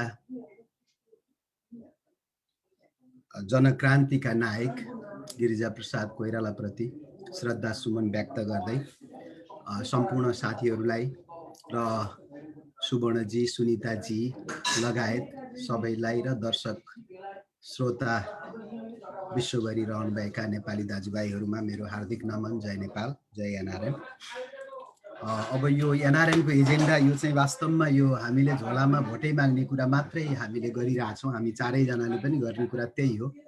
यो चाहिँ कर्मकाण्ड पुर्याउने कुरामा हामी त्यति बढी समय दिनुभन्दा म चाहिँ नै वास्तविकतातिर नै अलिकति जान्छु। दुईटा कुरा छ। एउटा, तपाईँको हाम्रो एजेन्डै छैन। स्थानीय तहमा तपाईँको पर्दा र मर्दा काम गर्ने हो। आइसिसीमा गएर तपाईँको आइसिसीको पोलिसीलाई र सम्बन्धित राज्यमा भएको समस्यालाई आइसिसीसँग कनेक्ट गरेर अथवा सिधै सरकारसँग हामीले एप्रोच गर्ने हो। त्यति भन्दै मैले चाहिँ नै यस दुईटा कुराहरू जुन पोइन्ट वाइज म राख्छु। 1 सेकेन्ड है बाबु, 1 सेकेन्ड है, अलिकति हल्ला कम गर न बाबु, हल्ला कम गर्नु। यहाँ म चाहिँ नि आउट अफ स्टेटमा छु, अलिकति यहाँ साथीहरू भएकोले हल्ला हाल्ने भयो, सरी। हामीले जबसम्म आफ्नो स्थानीय च्याप्टरलाई, हाम्रो सबभन्दा ठुलो बल भनेको, हाम्रो सबभन्दा ठुलो शक्ति भनेको च्याप्टर हो। च्याप्टरलाई र स्थानीय सङ्घ संस्थालाई चाहिँ नि हामीले युनाइट गर्न सकेनौँ भने एनआरएन खुल्दै गर्दा र एनआरएन आउँदै गर्दा स्थानीय संस्थाहरूमा चाहिँ एउटा नैराश्यता थियो र छ पनि अझै। यो एनआरएनले हाम्रो बिचमा किन आयो भन्ने, तर हामीले उहाँहरूलाई पनि बुझाएर स्थानीय सङ्घ संस्थालाई र एनआरएन च्याप्टरलाई हामीले चाहिँ नि कोअर्डिनेसन गरेर त्यहाँका स्थानीय समस्याहरू च्याप्टर मार्फत गर्न सकियो भने त्यसले दुईटा काम गर्छ। एउटा, स्थानीय सङ्घ संस्थासँग पनि एनआरएनको राम्रो सम्बन्ध हुन्छ। भोलि सदस्यता बढाउनका लागि, भोटर्स बढाउनका लागि पनि हामी दौडिनु पर्दैन। दोस्रो, हाम्रो च्याप्टर पनि तपाईँको सङ्गठित र बलियो हुन्छ र च्याप्टरले काम पाइरहेको छैन, हामीलाई काम दिएको छैन एनसिसीले भन्ने जुन आरोप छ, हिजो म पनि तपाईँको बोर्डमा थिएँ, त्यो हामी हुँदा पनि थियो, अहिले तपाईँहरूलाई पनि त्यो आएको होला र च्याप्टरले पनि तपाईँको काम पाउने हुन्छ। त्यस कारणले गर्दा यो च्याप्टरलाई बलियो बनाउने पर्छ भन्ने मेरो मान्यता छ र म लाग्छु पनि र मैले अस्ति भनेको पनि छु। च्याप्टरको सभापतिलाई म निर्वाचित भएँ भने पदैन एनसिसीको चाहिँ सदस्य र प्रत्येक मिटिङमा आएर कम्युनिकेट गर्न सक्ने र आफ्ना प्रस्तावहरू र हाम्रा प्रस्तावहरूमा छलफलमा भाग लिन सक्ने वातावरण बनाउनलाई म लाग्नेछु। दोस्रो, तपाईँको अहिले अमेरिकामा हामी एनआरएन भनेर दौडेका छौँ। हामीले 20-22 हजार साथीहरूलाई भोटर्स बनाएका छौँ। तर यो एनआरएन मेरो स्लोगन पनि छ, मेरो फ्लायरमा पनि छ, यो साझा एनआरएन अझै बनाउन सकेका छैनौँ। हामीले छातीमा हात राखेर भन्नुपर्छ। 4वटा कार्य समिति आइसक्यो तपाईँको चाहिँ नि, यो 4वटा कार्य समितिमा तपाईँको हामीले एनआरएनलाई चाहिँ नि सबैको एनआरएन र साझा एनआरएन बनाउन सकेका छैनौँ। तसर्थ यो साझा एनआरएन बनाउने कुरामा चाहिँ नि हामी सबै, हामी निर्वाचित अथवा पराजित भइसकेपछि पनि सबै साथीहरू, हामी 4जना, अब भोलि कोही थपिन्छ भने बेग्लै कुरो, हामी 4जना साथीहरू फेरि भोलि जो साथीले जित्दा पनि एकै ठाउँमा बसेर 2 वर्ष फेरि काम गऱ्यौँ भने त्यो चाहिँ साझा एनआरएन हो। हामी मुद्दा मामिला अदालतमा जानु परेन, गएनौँ भने त्यो चाहिँ साझा एनआरएन बन्न सक्छ। त्यसलाई हामीले सम्मान गर्न सक्नुपर्छ। अहिलेसम्मको समस्या र खड्केको भनेको त्यही हो। चुनाव जितेपछि चाहिँ नि अर्को साथीलाई चाहिँ नि भित्तामा पुर्याउने काम गरेको कारणले धेरै मित्रहरू, धेरै साथीभाइहरू तपाईँको चाहिँ नि एनआरएनबाट विमुख हुनुपर्ने, एनआरएनबाट कति साथीहरू, कति एनआरएन अभियन्ताहरूलाई हामीले बिचमा गुमाइसकेका छौँ। कति साथीहरूले एनआरएनको मुभमेन्टलाई छोडेर जानु, यति पोटेन्सियल साथीहरू छोडेर जानुको कारण के हो भने हाम्रो नेतृत्वले समेट्न सकेन। त्यो यो र त्यो भन्नेमा हामी जान हुँदैन। दोस्रो कुरा, मेरो अर्को एउटा मेन पोइन्ट चाहिँ नि हामी देशको समृद्धिका कुरा गर्छौँ। हाम्रो नेपाल पर्यटनमा चाहिँ नि ठुलो सम्भावना बोकेको देश छ। हेर्नुहोस्, पूर्व तपाईँको इलामदेखि जुम्लासम्मको नर्दर्न पार्ट र साउदर्न पार्ट र मिडल पार्ट तिनैवटा क्षेत्रमा पर्यटनको सम्भावना छ।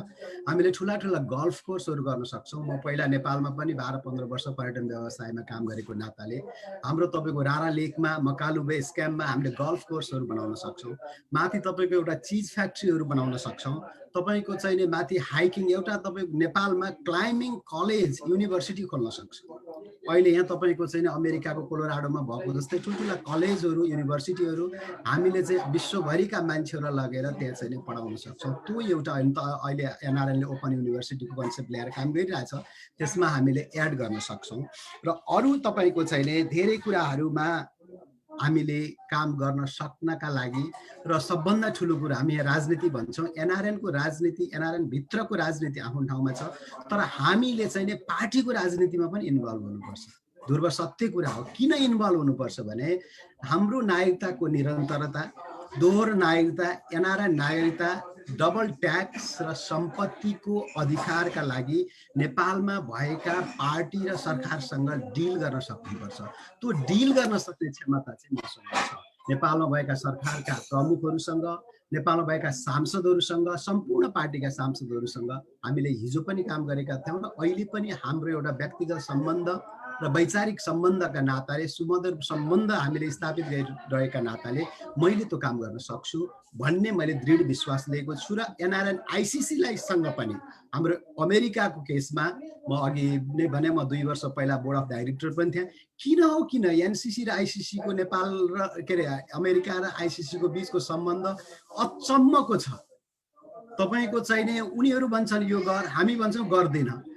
किन गर्न नहुने र किन गर भन्ने विधि र विधानलाई मान्न सक्यौँ भने आफूलाई मन पर्यो भने चाहिँ यो विधान अन्तर्गत भएन भन्ने, आफूलाई मन परेन भने चाहिँ नै तपाईँको विधान अन्तर्गत भयो भन्ने, मन पर्यो भने भयो, मन परेन भने भएन भन्ने, त्यो किसिमको नेचर हामीले डेभलप गर्न भएन। किनभने त्यो पनि एउटा हाम्रो भर्याङ हो। आइसिसी पनि एउटा हाम्रो चाहिँ खुड्किला हो। त्यही खुड्किला मार्फत हामीले काम गर्नुपर्छ र त्यो सम्बन्धलाई चाहिँ सुदृढ बनाउन म चाहन्छु र सक्छु पनि। अर्को तपाईँको चाहिँ नि टिपिएस, अहिले सबभन्दा मेन मुद्दा चाहिँ नि हामी अमेरिकामा बस्ने नेपालीहरूको टिपिएसको मुद्दा छ। त्यसलाई हामीले कसरी डिल गर्ने, राजदूतावास मार्फत, नेपाली सरकार मार्फत र स्थानीय तहमा नेपालीहरूलाई चाहिँ नि यहाँको स्थानीय पोलिटिक्समा इन्भल्भमेन्ट कसरी गराउने, ती कुराहरू छन्। र अर्को आएर हेर्नुहोस्, स्टुडेन्टको मेम्बरसिपमा चाहिँ कानुनी अडचनलाई हामीले फुकाएर स्टुडेन्टलाई मेम्बर बनाउन सक्ने नेपालको कानुनमा परिवर्तन गर्न सक्छौँ भने त्यसमा लड्नुपर्छ।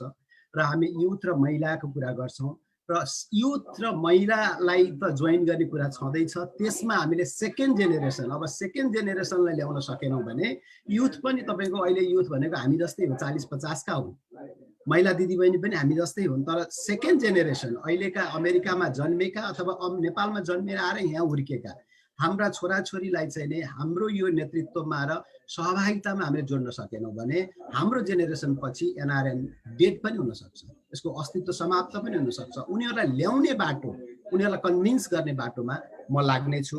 र र अर्को अरू देशमा के छ थाहा छैन, अरू स्टेटमा के छ मलाई थाहा छैन, टेक्ससमा चाहिँ अहिले सिनियर सिटिजनहरू म्याक्सिमम बढ्नुभएको छ। अरू स्टेटमा पनि त्यही अनुसार बढ्नुभएको छ। अब त्यो सिनियर सिटिजन घरमा बाआमा बस्दा बस्दै डिप्रेसनको समस्या पनि हुन थालेको छ। उहाँहरूलाई एक ठाउँमा बस्ने, मनोरञ्जन गर्ने, भजन कीर्तन गर्ने, मन्दिर, सामुदायिक विकास, सामुदायिक भवनहरू निर्माण गर्नका लागि प्रत्येक नेपालीहरूको घना बस्ती भएको ठाउँमा, प्रशस्त नेपालीहरू भएको ठाउँमा हामीले एउटा अभियान जारी गर्नुपर्छ। आज म अहिले क्यालिफोर्निया स्टेटमा छु। भर्खर हामी त्यहाँको पशुपति फाउन्डेसन, पशुपति मन्दिरमा गएर आयौँ र गर्व लाग्छ। आफ्नो नेपालीको आफ्नै सम्पत्तिमा पुग्दाखेरि हामीलाई गर्व लाग्छ। त्यस्तो हामीले प्रत्येक स्टेटमा, प्रत्येक ठुला ठुला सिटीहरूमा हामीले लभिङ गरेर हामीले बनाउने होइन, तर त्यहाँको कम्युनिटीका लिडरहरूलाई, हाम्रो एनआरएन च्याप्टरलाई इन्भल्भ गराएर सानो सानो बजेटबाट एउटा सानो सटर भाडामा लिएर, एउटा सानो वेयर हाउस भाडामा लिएर नेपाली भाषाकै स्कुल चलाउने, भजन कीर्तन गर्ने, नेपालबाट आएका विज्ञहरूको बिचमा इन्टरेक्सन गर्ने सानातिना प्रोग्रामहरू स्टार्टिङ भयो भने, तिलकजीले भन्नुभयो मैले त्यहाँ स्टार्टिङ गरेँ, हामीले डालसमा त्यही हो। हामी आउँदाखेरि यहाँ केही पनि थिएन, स्टार्टिङ गऱ्यौँ भने गर्न सकिँदो रहेछ नि त 10 वर्षमा। त्यो हामीसँग अनुभव छ, त्यसलाई अगाडि बढाउने। र सबभन्दा ठुलो कुरो चाहिँ नि जबसम्म नेपाल सरकारसँग र नेपालका सांसदहरूसँग र नेपालका प्रमुख पार्टीका लिडरहरूसँग तपाईँले एप्रोच गर्न सक्ने नेतृत्व छान्न सक्नुहुन्न, त्यो बेलासम्म अधिकार, हाम्रो अधिकारकै लागि लड्ने हो यो संस्था, त्यो अधिकार चाहिँ स्थापित हामीले गर्न सक्दैनौँ। र अन्तमा तपाईँको चाहिँ नि यी सबै कुराहरूलाई समेटेर, र यो मेरो मात्रै एजेन्डा होइन, हामी चारैजना साथीको एजेन्डा चाहिँ नि सेम नै हो, र आइसिसीको एजेन्डा हाम्रो एजेन्डा हो। त्यही एजेन्डालाई बोकेर, र अर्को सबभन्दा ठुलो कुरो चाहिँ हिजो झोलामा थियो, झोलाबाट अहिले गुटमा छ, त्यो गुटबाट निकाल्नका लागि चाहिँ नै मेरो उम्मेदवारी हो। र त्यो गुटबाट निकालेर सम्पूर्ण अमेरिकनवासीको साझा एनआरएन, भोलि सबैलाई मेम्बर बनाउँ लाग्ने एनआरएन, यहाँभित्र ब्ल्याक एन्ड व्हाइट छैन, यो चाहिँ क्लिन छ। अब क्लिन भयो एनआरएन, त्यहाँ केही धाँधली छैन, केही बदमासी छैन भन्ने एनआरएन बनाउनको लागि म 2 वर्ष लाग्नेछु। धन्यवाद सोमनाथजी। मैले टाइम अगाडि नै सकेँ है। 1 मिनट अगाडि सिधाउनु भयो। Thank you so much Krishna लामिछानेज्यू। र हाम्रो यो पहिलो सेसन यही समापन भएको घोषणा गर्छु र हामी अब प्रश्न उत्तरमा जानेछौँ, जुन चाहिँ हाम्रो 20 देखि 25 मिनट हुनेछ। र पहिलो सेसनको धन्यवाद ज्ञापन गरिदिनु हुन म यसै फाउन्डेसनका उपाध्यक्ष सुवर्ण लामाज्यूलाई अनुरोध गरेँ। म यहाँ क्वेसनहरू टिप्दै गर्छु।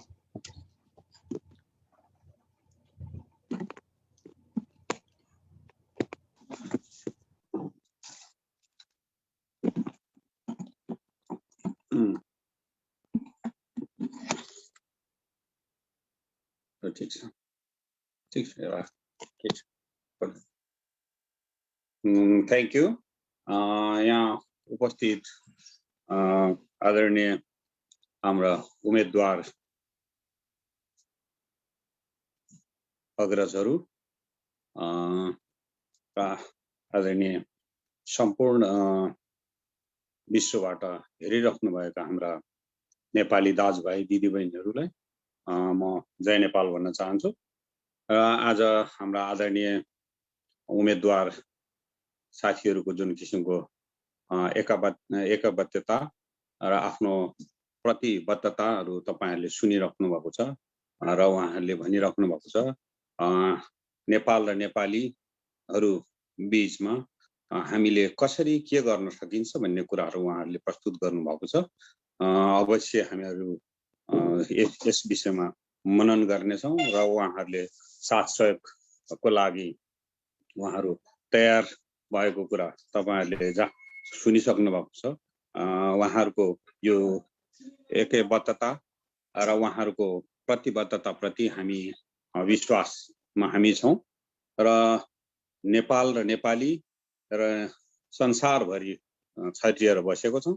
हामी सबै नेपाली दाजुभाइ दिदीबहिनीहरूलाई यहाँ चाहिँ अब हाम्रो चारैजना उम्मेदवारहरूले भनिराख्नु भएको जस्तै अब हामीले एक आपसमा हामीलाई साथ सहयोग गरेर हामी सबैलाई के कस्तो अवस्थामा हामीले उहाँहरूलाई साथ सहयोग गर्न सकिन्छ र हामी जुन भोटर भएर बसेका हाम्रा आदरणीय दाजुभाइ दिदीबहिनीहरूले उहाँहरूको एकबद्धता र उहाँहरूको जुन किसिमको यो सोचाइलाई तपाईहरुले मनन गर्नुहुनेछ भन्ने हामीलाई लाग्छ र तपाईहरुले उहाँहरुप्रति के कस्तो अवस्थामा उहाँहरुलाई साथ सहयोग गर्न सकिन्छ गरिदिनु होला अनुरोध गर्दछु र हामी नेपालको सरकार र अमेरिकन सरकारसँग हातेमालाको रूपमा काम गरेर हाम्रो यो अमेरिकाको जुन साथीहरुले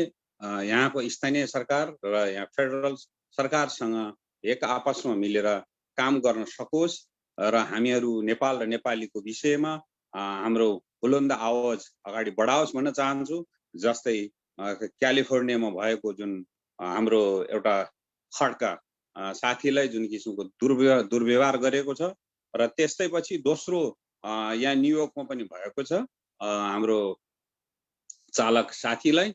अब यस्तो विषयमा पनि हामीले एक आपसमा हामीले साथ सहयोग गरेर यहाँको स्थानीय सरकारसँग र यहाँको फेडरल सरकारसँग कसरी हामीले साथ सहयोग गर्न सकिन्छ र यस्तो डिस्क्रिमिनेसन जुन किसिमको गरेको छ त्यो विषयमा पनि हामीले यो विषयमा आवाज चाहिँ बुलन्द गर्न म अनुरोध गर्दछु।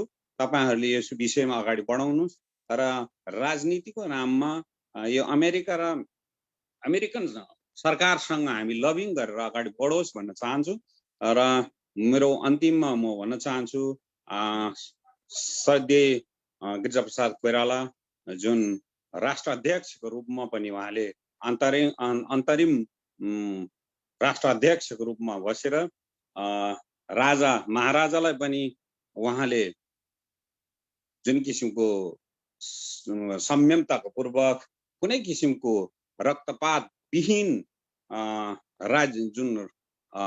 राजकीय सत्तालाई उहाँले आफ्नो हातमा लिन सक्नु भएको थियो र जसका कारण आज माओवादी साथीहरु जुन अहिले शान्तिको बाटोमा आएर जुन किसिमको अहिले संसदीय प्रणालीमा आएर उहाँहरु बसिराख्नु भएको छ यो घडीलाई चाहिँ जुन किसिमको हामीले यो महत्त्वपूर्ण घडीलाई गिरिजाप्रसाद कोइरालाले जुन किसिमको यो शान्तिपूर्ण कार्य गरेर हामी शान्तिपूर्ण हिसाबले नै हामीले राजनीति गर्ने बोल्ने हिँड्ने अवस्था सिर्जना गर्नु भएको छ। उहाँप्रति श्रद्धाञ्जली अर्पण गर्दै तपाईहरुको उपस्थितिको लागि जुन किसिमको यो महत्त्वपूर्ण उपस्थितिको लागि म धन्यवाद भन्न चाहन्छु।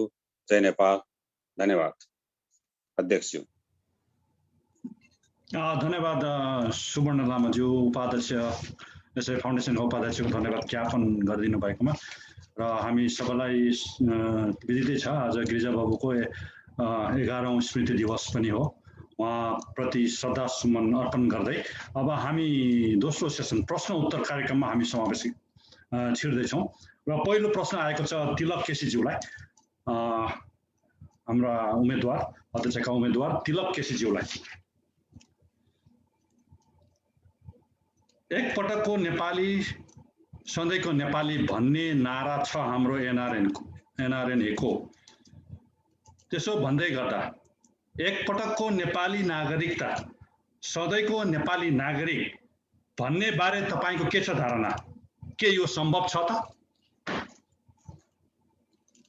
हजुर, प्रश्नकर्ता साथीलाई म धेरै धन्यवाद दिन चाहन्छु। वास्तवमा मेरो यो एजेन्डा पनि यही नै हो। हुन त अहिले हामी डुअल सिटिजनसिपको कुरा गरिरहेका छौँ, दोहोरो नागरिकताको कुरा गरिरहेका छौँ।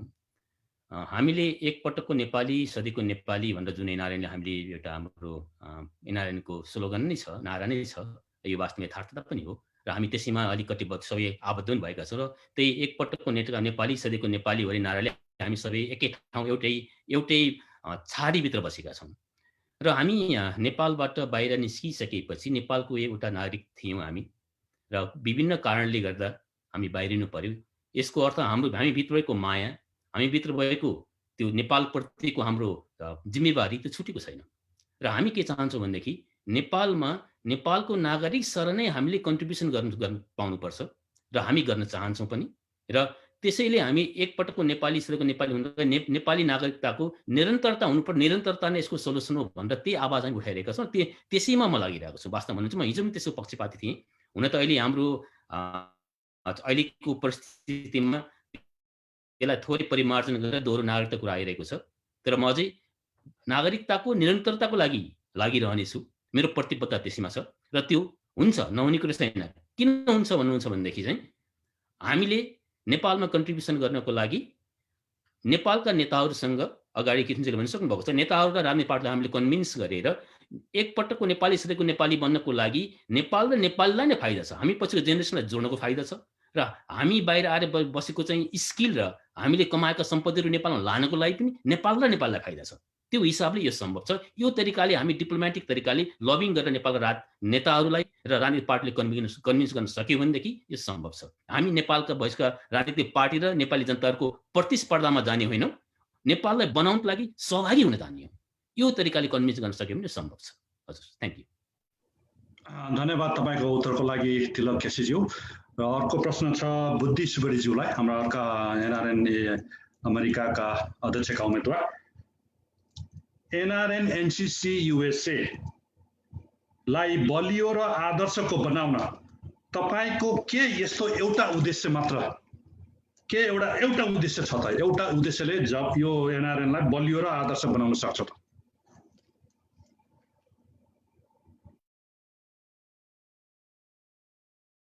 अनम्युट गर्नु होला बुद्धिजी, अनम्युट गर्नुस्। थ्याङ्क यू सम्झे र थ्याङ्क यू प्रश्नकर्तालाई। मैले त साथीहरूलाई मेरो आफ्नो कुराहरू अघि पनि प्रश्न गरिसकेको छु र मैले एनआरएन को अमेरिकी डायस्पोरामा रहेको नेपालीहरू जसलाई चाहिँ यसलाई हामी विशुद्ध रूपबाट नेपाली कम्युनिटीको लागि नै हकित हुने गरेर यो नन पोलिटिकल अर्गनाइजेसन र नन प्रफिटेबल अर्गनाइजेसन भएको हुनाले उहाँहरूको हकितको लागि नै सम्पूर्ण विभिन्न क्षेत्रमा रहेका स्थानीय सङ्घ संस्था र विभिन्न च्याप्टरमा रहेका च्याप्टरका साथीहरू सबैलाई यो सबैको नेपालीहरूको साझा संस्था यो एनआरएन हो भन्नको लागि सबैलाई कुनै पनि भेदभाव नगरिकन यो संस्थाभित्र एकमुष्ट रूपबाट ल्याउनुपर्छ र ल्याउन सकिन्छ भन्ने मेरो यसमा मूल मन्त्र हो। यसमा त्यो भित्र मेरा विभिन्न एजेन्डाहरू पर्छ र विभिन्न एजेन्डाहरू मैले साथीहरूलाई प्रस्तुत गरिसकेको छु र यसमा तपाईहरू कुनै पनि हामीसँग रहेका अमेरिकामा रहेका अलमोस्ट तपाईँको 800 भन्दा बढी विभिन्न क्षेत्रीय र स्थानीय लेभलका सङ्घ संस्थाहरू छन्। उहाँहरूसँगको सहकार्यता सबभन्दा ठुलो महत्त्वपूर्ण कुरा हो र त्यो उहाँहरूसँग सहकार्य गरेर उहाँहरूलाई नै एनआरएनको यो संस्थाभित्र कसरी ल्याउन सकिन्छ, उहाँहरूलाई एनआरएनको एक्टिभ मेम्बर कसरी बनाउन सकिन्छ भन्ने मेरो ध्येय छ र त्यही अनुसारले मैले काम गर्छु। Thank you. धन्यवाद बुद्धि सुवेदीज्यू तपाईँको उत्तरको लागि। अवश्य विभिन्न सोसियल मिडिया र अनलाइन न्युज मार्फत हेरिराख्नुभएका हाम्रा दर्शकवृन्दहरूले सोधेको प्रश्नहरू अब को उत्तर पाइ नै रहनु भएको छ, सुनिरहनु भएकै होला। र यसै क्रममा मैले अर्को प्रश्न यहाँ सोध्नु भएको छ हाम्रा एनआरएन एनसीसी अमेरिकाका senior vice president doctor Arjun बन्जाडेज्यूलाई। के एनआरएन एनसीसी युएसए सधैँ मुद्दा मामलामै हाम्रो तन मन वचन र धन खर्चिरहनु पर्ने त? होइन, एकदम यो प्रश्न जसले सोध्नुभयो त्यहाँ उहाँको निम्ति धेरै धेरै धन्यवाद दिन चाहन्छु। यो दुर्भाग्य हो, यस्तो हुन नपर्ने हो र अहिले पनि एउटा मुद्दा एक्टिभ मुद्दा छ, कोर्टमा छ। त्यो यहाँहरूलाई जानकारी गराउन चाहेँ र त्यो मुद्दाको पनि मुद्दा दिने पक्षको पहिले चाहिँ यो अप्रिलको 5 र 6 मा सुनवाई हुने भन्ने थियो कोर्टको अनुसार भने मुद्दा दिने पक्षले नै त्यो समयमा आवश्यक डकुमेन्टहरू उहाँले चाहिँ पुर्याउन सम्भव भएन अथवा विविध कारण देखाएर त्यो सुनवाईको डेटलाई पनि पछाडि सारियोस् भनेर अनुरोध गरे अनुसार नै त्यो चाहिँ सुनवाई अक्टोबरमा पुगेको हामीले जानकारी पाएका छौँ। त्यो पत्रचार भएको छ। त्यस्तो हुनु चाहिँ नहुने हो, भएको छ। अब अहिलेसम्मको हेर्दै जाँदाखेरि प्रत्येक कुराका आफ्ना सुधारका पाटाहरू हुन्छन्। ती मुद्दाको विषयवस्तु जुन थियो त्यो विषयवस्तु भनेको अघिल्लो कार्य समितिबाटै नै स्टार्ट भएका कतिपय कुरा कन्फ्युजनका कुरालाई लिएर उहाँले अदालतमा मुद्दा दिएको अवस्था हो भने अहिलेको कार्य समिति आइसकेपछि अघिल्लो कार्य समितिमा म पनि त्यसमा पार्ट थिएँ, त्यो मैले चाहिँ डिस्क्लोज गर्न जरुरी छ। र अहिलेको कार्य समितिमा आउँदै जाँदाखेरि अहिले भएका गतिविधिको आधारमा अहिलेसम्मको कुनै पनि केसलाई लिएर अदालतमा कोही गएको अवस्था चाहिँ छैन। भविष्यमा साँचौँ यो अवस्था आउने छैन, त्यसैले हामी सजग हुनु जरुरी छ। र हिजोको लेसन लर्नलाई लिएर हामीले भोलिका दिनमा के गर्नु, त्यसलाई कसरी चाहिँ मिटिगेट गर्नु पर्यो कि समस्या नआओस् भनेर। त्यो एउटा के हुनसक्छ भन्दा जुन मुद्दाको विषयवस्तु थियो सबैलाई हामीले सोसियल मिडियामा आएको जानकारीमा आएको सबैलाई थाहा भएको विषय 2093 मेम्बरहरू भेरिफिकेसन कमिटीले भेरिफाई गरेको थिएन, यी के हुन् भनेर चाहिँ क्वेसनको आधारमा उठिएका जुन कुरालाई विषयवस्तु थिए भने अब त्यस्तो स्थिति नआउन हामीले के गर्न सक्छौँ त? त्यसबाट के सिक्ने त? सिक्नु पर्यो नि, कमी कमजोरी त भइहाल्छ, सिक्नु पर्यो भनेपछि गोइङ फरवर्ड के हुनसक्छ भन्दा त्यस्तो स्थिति नआओस्। अहिले हामीले हाम्रो भेरिफिकेसन कमिटी छ, सुपरभिजन कमिटी छ भने त्योभन्दा माथि पनि बरु मैले त के चाहन्छु भन्दाखेरि यी फाइनल भएर मेम्बरको लिस्ट आउनुभन्दा पहिले आइसिसीले पनि उहाँहरूको इन्टरनल प्रोसेसबाट ती नम्बर बाहिर आउनुभन्दा पहिले उहाँहरूले पनि हेर्न चाहनुहुन्छ भने हेर्नुहोस् बरु, र चाहिँ सबैले संयुक्त रूपमा एउटा फाइनल गरेर दिइसकेपछि फेरि क्वेसन गर्ने चाहिँ परिस्थिति नआओस्। बरु त्यतातिर कसरी हुन्छ त्यसलाई चाहिँ सल्भ गर्नकोतिर लागौँ, भोलिका दिनमा कसरी त्यसलाई चाहिँ त्यस्तो स्थिति आउन नदिने भन्ने त्यसलाई हामी लाग्नुपर्छ। ए भयो भन्दैमा यस्तो खराब भयो भनेर मात्र बसेर भएन, त्यसलाई चाहिँ सोल्युसनको उपायहरू पनि निकालौँ र त्यसलाई भोलिका दिनमा आउन नदिनको निम्ति बरु के हुनुपर्छ, लु डबल चेक गर्ने हो कि ट्रिपल चेक गर्ने हो कि आइसिसीको साथीहरू पनि इन्भल्भ भएर चेक गर्ने हो कि, तर एकचोटि बाहिर आइसकेपछि ती नम्बर चाहिँ हाम्रो भेरिफिकेसन कमिटीले सुपरभिजन कमिटीले हेरेर आएको नम्बरलाई फेरि चाहिँ अर्को निकायले चेक गरेर यो नम्बर मिलेको थियो मिलेको थिएन भनेर चाहिँ त्यो कन्फ्युजन सिर्जना गर्ने काम कसैबाट पनि नहोस्। बरु त्यो आउनुभन्दा पहिले उहाँहरूसँगै कसरी मिलेर काम गरेर त्यसलाई चाहिँ एउटा फाइनल नम्बर उहाँहरूकै आइसिसीको पनि साथीहरूको पनि रोबरमा गर्दाखेरि बढी रिलायबल हुन्छ भने बरु त्यो पनि गरौँ।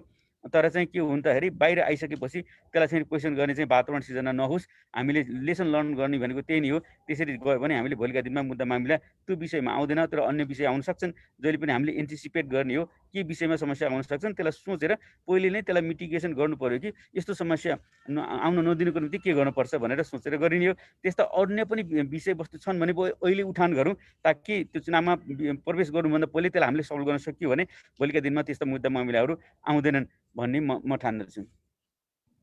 धन्यवाद डाक्टर अर्जुन मन्जाडेज्यू, एनआरएन-एनसीसी अमेरिकाका अध्यक्ष पदका उम्मेदवारको उत्तरको लागि। र अर्को प्रश्न आएको छ कृष्ण लामिछानेज्यू, अर्का अध्यक्ष पदका उम्मेदवार। तपाईले अघि प्रत्येक स्टेटमा एनआरएनको च्याप्टरको बारेमा कुरा उठाउनु भएको थियो। प्रत्येक स्टेटमा एनआरएन एनसीसी युएसए भन्दा पुराना नेपाली सङ्घ संस्थाहरूलाई बाइपास गरेर एनआरएन एनसीसी स्टेट च्याप्टर गठन गर्नु कतिको राम्रो या नराम्रो असर पर्छ? मेरो विचारमा त नराम्रो असर पर्छ। तपाईँ के भन्नुहुन्छ? धन्यवाद सोमनाथजी र प्रश्नकर्ता बन्धुलाई। तपाईँको प्रश्नको मा चाहिँ केही दम छ, तर एनआरएन भनेको चाहिँ नेपाल सरकारको प्रवासमा बस्ने नेपालीहरूको एउटै मात्र आधिकारिक संस्था हो। त्यसलाई चाहिँ नि हामीले आत्मसात गर्न सिक्नुपर्छ।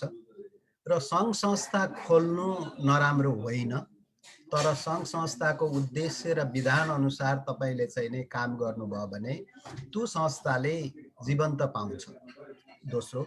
तेस्रो एनआरएन अमेरिकाको च्याप्टर भनेको स्टेट वाइड छ, होल स्टेटको एउटा च्याप्टर हुन्छ, सिटीमा छैन।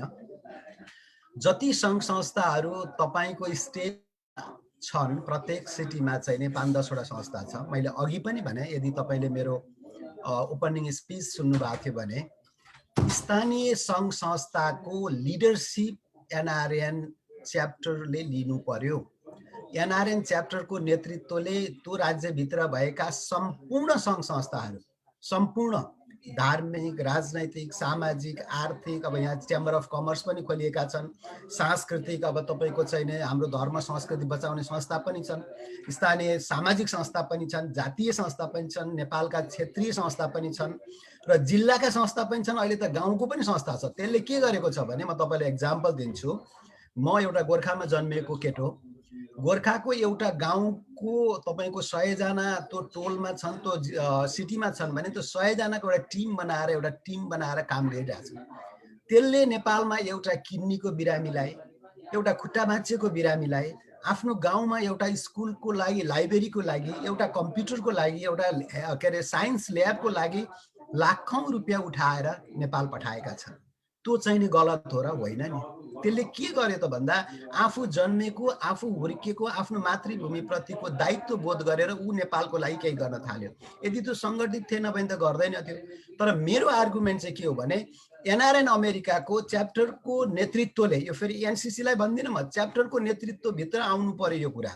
तपाईँ हामी जति च्याप्टरका सभापति छौँ, महासचिव छौँ अथवा सल्लाहकार सदस्य जे छौँ, उहाँहरूले चाहिँ त्यहाँ कार्यक्रम गर्दाखेरि वैमनस्यता नल्याइकन यो एनआरएनको उद्देश्य बुझाएर सम्पूर्ण कार्यक्रम चाहिँ नि एनआरएन सहित अरू सङ्घ संस्थाको सहभागितामा तपाईँले गर्नुभयो भने यो तपाईँको कुनै किसिमको प्रतिद्वन्द्व गर्नका लागि खोलिएको संस्था होइन। हामीले चाहिँ नि प्रतिद्वन्द्वीको रूपमा बुझ्नु भएन र फेरि यसले अरू काम पनि गर्दैन, तपाईँको र मेरो हक नेपाल सरकारसँग जोड्ने काम गर्छ। त्यसकारणले कृपया हामी सबै अमेरिकावासी, स्थानीय सङ्घ, म पनि स्थानीय सङ्घ संस्थामा लागेको मान्छे हो, म पनि यहाँ टेक्ससको समाजको मन्दिरमा म लागेँ, यहाँ समाजको अध्यक्ष पनि भएँ, लायन्स क्लबमा पनि लागेँ, अरू विभिन्न सङ्घ संस्थामा म लागेँ। हामीले नेतृत्व लिँदै गर्दा टेक्सस भनेको लगभग इन्डियाभन्दा अलिकति सानो छ, त्यति ठुलो राज्यमा हामी प्रत्येक नेपालबाट कोही कलाकार आयो भने टेक्ससको हामी 4वटा 5वटा सिटीमा सेम कलाकारलाई लिएर गएर कार्यक्रम गर्थ्यौँ, लोकल जोइन्टली एनआरएन च्याप्टरसँग पनि मिलेर। भनेपछि हामी सबै, तपाईँ जसले मलाई प्रश्न गर्नुभयो, तपाईँ पनि नेतृत्वमा हुनुहुन्छ भने तपाईँको पनि दायित्व हो, हुनुहुन्न भने पनि दायित्व हो। त्यस कारणले हामी मिलेर जाउँ र यो सबैको साझा बनाऊ। तपाईँ अरू सङ्घ संस्था पनि एनआरएन हो कि, उहाँहरू नै सदस्य भएर भोट हालेर हामीले चुनाव जितेर आउने हो, अनि तपाईँसँगै मिलेर काम गर्न सकेनौँ भने त हाम्रो नेतृत्व फेल भयो नि त। तसर्थ हामी सबै मिलेर एनआरएनलाई बलियो बनाऊ र अरू सामाजिक संस्थालाई पनि बलियो बनाऊ। धन्यवाद। धन्यवाद कृष्ण लामिछानेज्यू तपाईँको एकदम छोटो मिठो उत्तरको लागि। र यो प्रश्न चाहिँ चारैजना उम्मेदवारहरूलाई सोधिएको छ। पहिलो मैले सुरु गरेँ doctor Arjun Banjade, senior vice president of NRN NCC USA. NRN NCC युएसएलाई अमेरिका फर्स्ट बनाउन तपाईँको 5 बुँदे एजेन्डाहरू के हुन्? एजेन्डा मात्रै भन्दै पुग्छ हामीलाई, 5 बुँदे एजेन्डाहरू के हुन् अमेरिका फर्स्ट बनाउनलाई? यो पहिलो कुरा त यो प्रश्नको निम्ति धेरै धेरै धन्यवाद। कहिले हामी यो ग्लोबल नेपालीहरूको एउटा पार्ट हौँ, त्यसले गर्दा हामी मात्र फर्स्ट भन्नु चाहिँ अहङ्कारी पनि हुनसक्ला है। त्यसले गर्दा हामी त्यतातिर पनि विचार गरौँ। हामी अरू जस्तै एनआरएन हौँ, अरूभन्दा कुनै दृष्टिकोणले हामी अब्बल हौँ भनेर हाम्रो बडप्पन पनि कसैलाई नगरौँ। तर त्यसो भन्दै जाँदा र प्रश्नको आशय हाम्रो प्राथमिकता अमेरिकाको एनआरएनको प्राथमिकतालाई लिएर अगाडि बढ्दै जाँदा के कार्यक्रम हुन सक्छन् भन्ने कुरा हुन्। त्यो भन्दै जाँदाखेरि मैले ऐको पनि मैले भनेको थिएँ, हामीले यहीँको एनआरएनको साथीहरूको निम्ति जुन बेनिफिटका कुरा हुन्, मेम्बर बेनिफिटलाई हामीले कसरी चाहिँ गर्न सक्छौँ र ग्रुप इन्सुरेन्सको कुराहरू कन्सेप्ट मैले ल्याएको थिएँ। मैले यहाँको एनआरएनको यो चाहिँ विद्यार्थीहरू हुन्छन्, हामीले चाहिँ अस्ति भर्खर मात्र ड्रिम बिग भन्ने प्रोजेक्ट गऱ्यौँ इलिमेन्ट्री, मिडल स्कुल, हाई स्कुलको विद्यार्थीहरूको निम्ति। त्यो प्रोजेक्टलाई हामीले कसरी एक्सपान्ड गर्न सक्छौँ र इन्टर्न्सको कुरा गर्दाखेरि हामीले नेपालसँग जोड्ने एक्सचेन्जका इन्टर्नसिपको कुरा गरेका थियौँ भने हामीले कसरी हुनसक्छ यी विद्यार्थीहरूलाई यहीँ इन्टर्नसिप गर्ने कुराहरू गरेर यसैलाई यहीँकोलाई प्राथमिकता दिएर कमसेकम यहीँको कङ्ग्रेसमा, यहीँको सिनेटमा, यहाँको व्हाइट हाउसमा पुर्याउने हामीले कसरी गर्न सक्छौँ, कसरी प्राथमिकता दिन सक्छौँ, त्यतातिर हामीले फोकस गर्न जरुरी जस्तो देख्छौँ। त्यस्तै गर्दै गर्दाखेरि हामी यहाँको कुरामा बढी प्राथमिकता दिएर गर्नुपर्छ भन्दै जाँदाखेरि मैले नेपाली पाकको पोलिटिकल एक्सन कमिटीको कुरा गरेको थिएँ।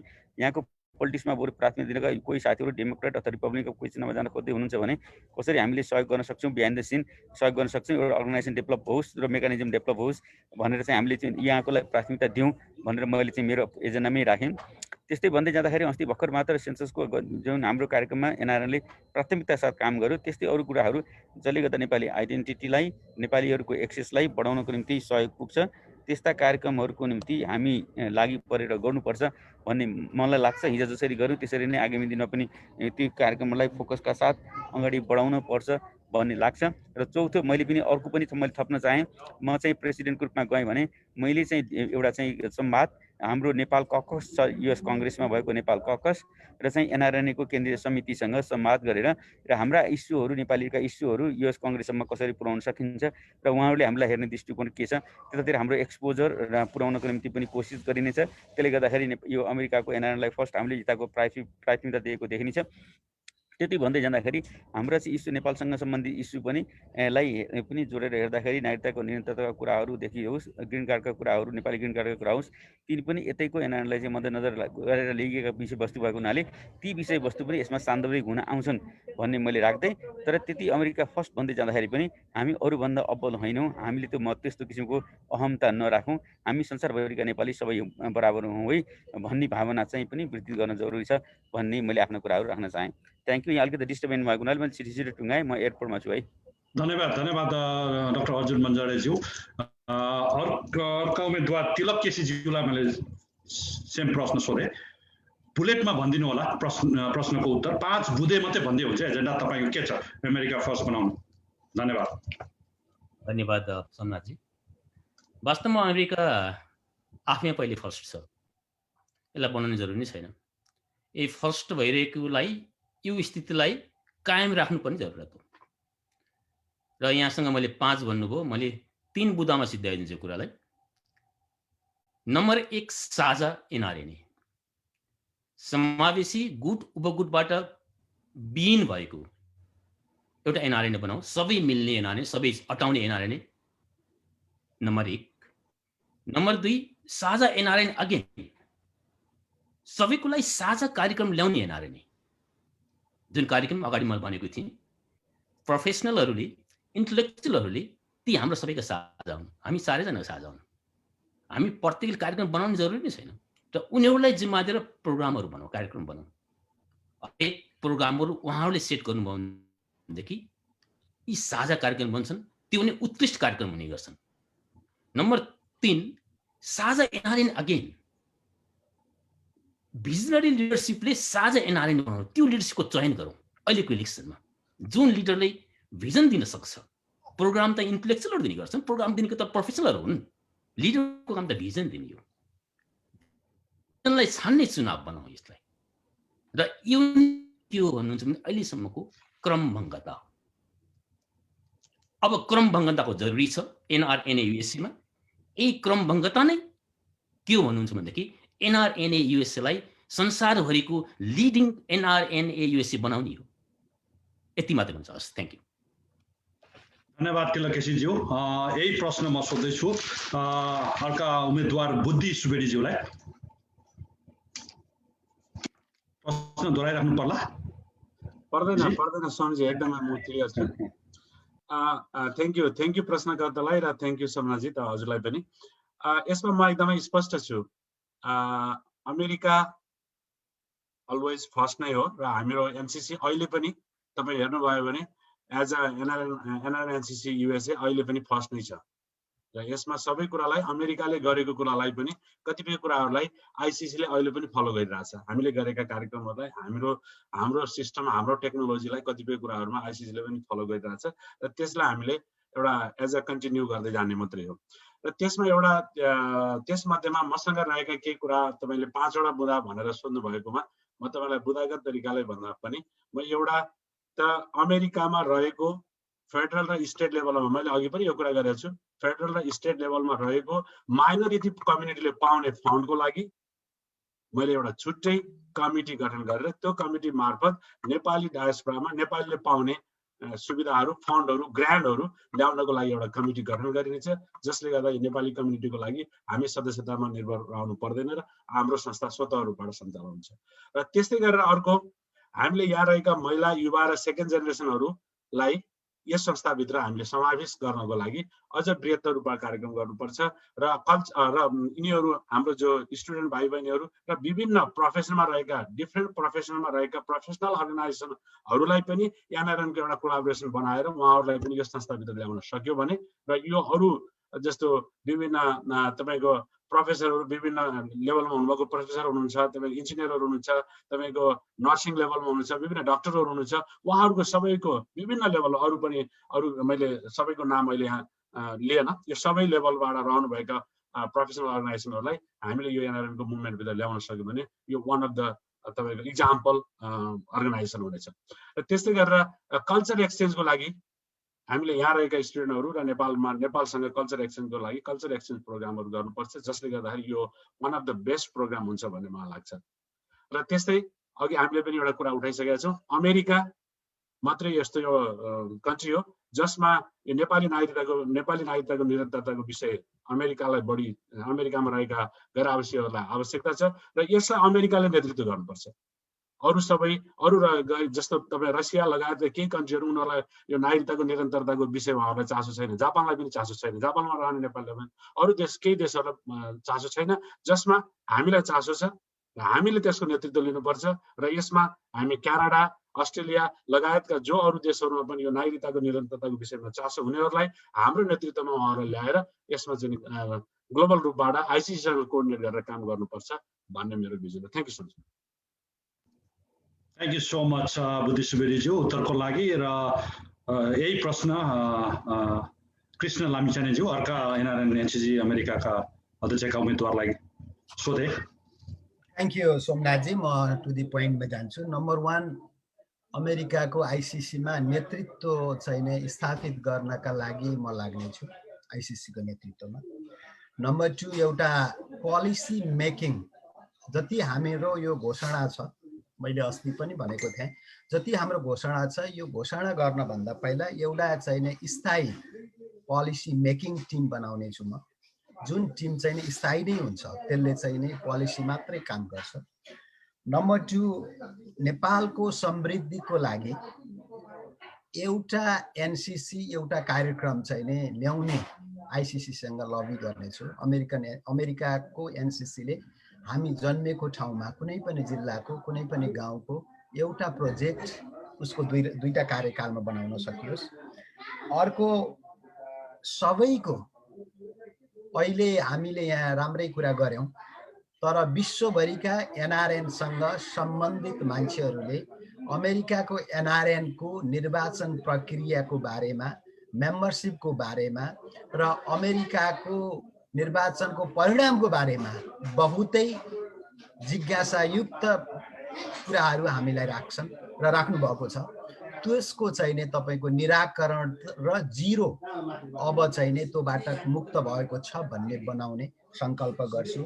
अर्को चाहिँ हामीले भलन्टियर नेपाल र अमेरिकाको बिचमा हाम्रा छोराछोरी सेकेन्ड जेनेरेसनका हामीले कुरा गरेका छौँ नि, समरमा, स्प्रिङ ब्रेकमा र तपाईँको विन्टर ब्रेकमा नेपालमा हाम्रा बच्चाहरूलाई, हाम्रो सेकेन्ड जेनेरेसनका बच्चाहरूलाई नेपालमा लिएर गएर कहिले लुम्बिनी लाने, कहिले चितवन लाने, कहिले पोखरा लाने, कहिले कर्णाली लाने, जहाँ लान सम्भव छ एउटा यस्तो प्याकेज प्रोग्राम गर्नु पर्यो, जुन चाहिँ नि हामी र अमेरिका र नेपालको बिचको सम्बन्ध र हाम्रा बालबच्चाले म कहाँ जन्मेको थिएँ, मेरो देश कस्तो रहेछ, हामीले के गर्नुपर्ने रहेछ भन्ने एउटा अनुभव, एउटा धार्मिक र शैक्षिक र राजनैतिक सामाजिक सबै कुराहरू त्यसले समेट्छ। एउटा यस्तो प्रोग्राम प्याकेज, सायद 2 जना बच्चा जाउन्, यहाँ हामीले 2 लाख बच्चा अथवा 20,000 बच्चा लान खोजेको होइन, सुरुवात हामीले त्यो गर्नु पर्यो। अर्को तपाईँको चाहिँ नि जुन काम हामी यहाँ गर्छौँ, बोल्छौँ, त्यो काम चाहिँ फत्ते गर्नु पर्यो, बोलेर मात्रै भएन।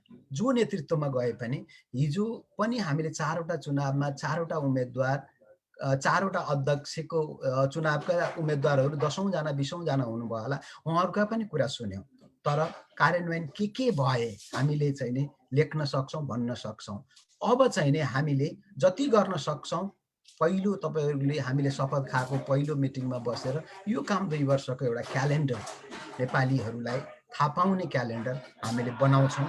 र सबभन्दा ठुलो कुरो अमेरिकामा चाहिँ नि मर्दा र पर्दाको एनआरएन बनाउने मेरो लक्ष्य छ। Thank you.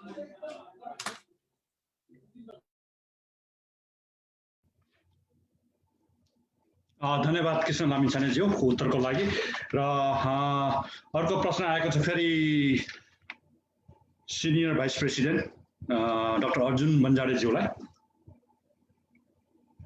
के एनआरएनए धनीहरूकै इलिट क्लब भनिन्छ नि, किन हामी जस्ता गरिब नेपालीहरूको संस्था बन्न सकेन? होइन, यो सकेन भनेर डेफिनेटली भएन भनेर चाहिँ को स्टेटमेन्ट चाहिँ त नमिल्ने होला है। यो सबैको साझा संस्था पनि हो र तपाईँले धनीहरूकै क्लबहरू भन्दै जाँदाखेरि अब हामीले चाहिँ एप्रोच के हुनु पर्यो भने जुन किसिमको यो ब्लेम आइरहेको छ यो किन आएको छ, पहिला रुट कज के हो, के गतिविधिले गर्दाखेरि त्यस्तो इम्प्रेसन गएको छ, त्यो कुरो चाहिँ खोजिनु जरुरी छ। र भन्दै जाँदाखेरि हाम्रै साथी हामीले गरेका गतिविधिबाट नै समाजमा यो चाहिँ जुन तडक भडक र चाहिँ निर्वाचन अवस्थामा पनि धेरै खर्चिलो बनाएको देखिएको कारणले गर्दाखेरि त्यस्तो फिलिङ यो अरू आउन सक्दैनन् है भन्ने भान परेको हुनसक्छ। भनेपछि अरू कुन कारणले हुनसक्छ, सदस्यता बनाउने सवालमा पनि होइन, बाहिर सोसियल मिडियामा धेरै कुराहरू आउँदै जाँदाखेरि होइन यो चाहिँ एकदम धनीहरूले मात्र गर्ने कुरा रहेछ कि भन्ने किसिमको भावना आएको हुनसक्छ। के छन् रिजनिङ, के छ 1 2 3 4 5 गर्दै हामीले लिस्ट गरौँ के कारणले गर्दाखेरि मान्छेले त्यस्तो फिलिङ गरेका छन्। भनेपछि तिनीहरूको हटाउन के गर्न सकिन्छ त, त्यसलाई कसरी हटाउन सकिन्छ अथवा मिनिमाइज गर्न सकिन्छ, त्यतातिर सोच्नु पर्ने हो। त्यो भन्दै जाँदाखेरि कहिले के हुन्छ भन्दाखेरि यो अनेस्टली भन्दै जाँदाखेरि कसैकोले चाहिँ कुनै पनि एनआरएनको नेतृत्वमा अथवा चाहिँ निर्वाचनमा कसैको आफ्नो इन्फ्लुएन्स गर्नको निम्ति तपाईको अलिकति 2000 मात्र मेम्बर बनेको संस्था छ भने कसैले चाहिँ 200-400 मात्र को इन्फ्लुएन्स गर्न सक्यो भने निर्वाचनमा इन्फ्लुएन्स गर्न सक्ने स्थिति हुन्छ। तर अब अहिले चाहिँ 9000 बाट अहिले 20000 गएको छ। अब 20000 सदस्य बन्दै जाँदाखेरि अब 500-400-500 भोटको इन्फ्लुएन्स गर्न सक्ने व्यक्तिले इलेक्सनलाई इन्फ्लुएन्स गर्न सक्दैन, 1000ले 2000ले पनि नसक्ला। भोलि हामीले के हुन्छ यसको भनेको यसको सोलुसन भनेको के हुन्छ भन्दाखेरि त्यसलाई कसरी कम गर्न सकिन्छ भन्ने कुरो बढी मास रूपमा लान सक्नु पर्यो। अहिले 20000 व्यक्ति छन् भने अहिले 40000 50000 मान्छे सदस्य बन्यो भने कसैले मैले 1000 2000 मेम्बर इन्फ्लुएन्स गर्छु भनेको आधारमा निर्वाचनलाई इन्फ्लुएन्स गर्न सक्दैन।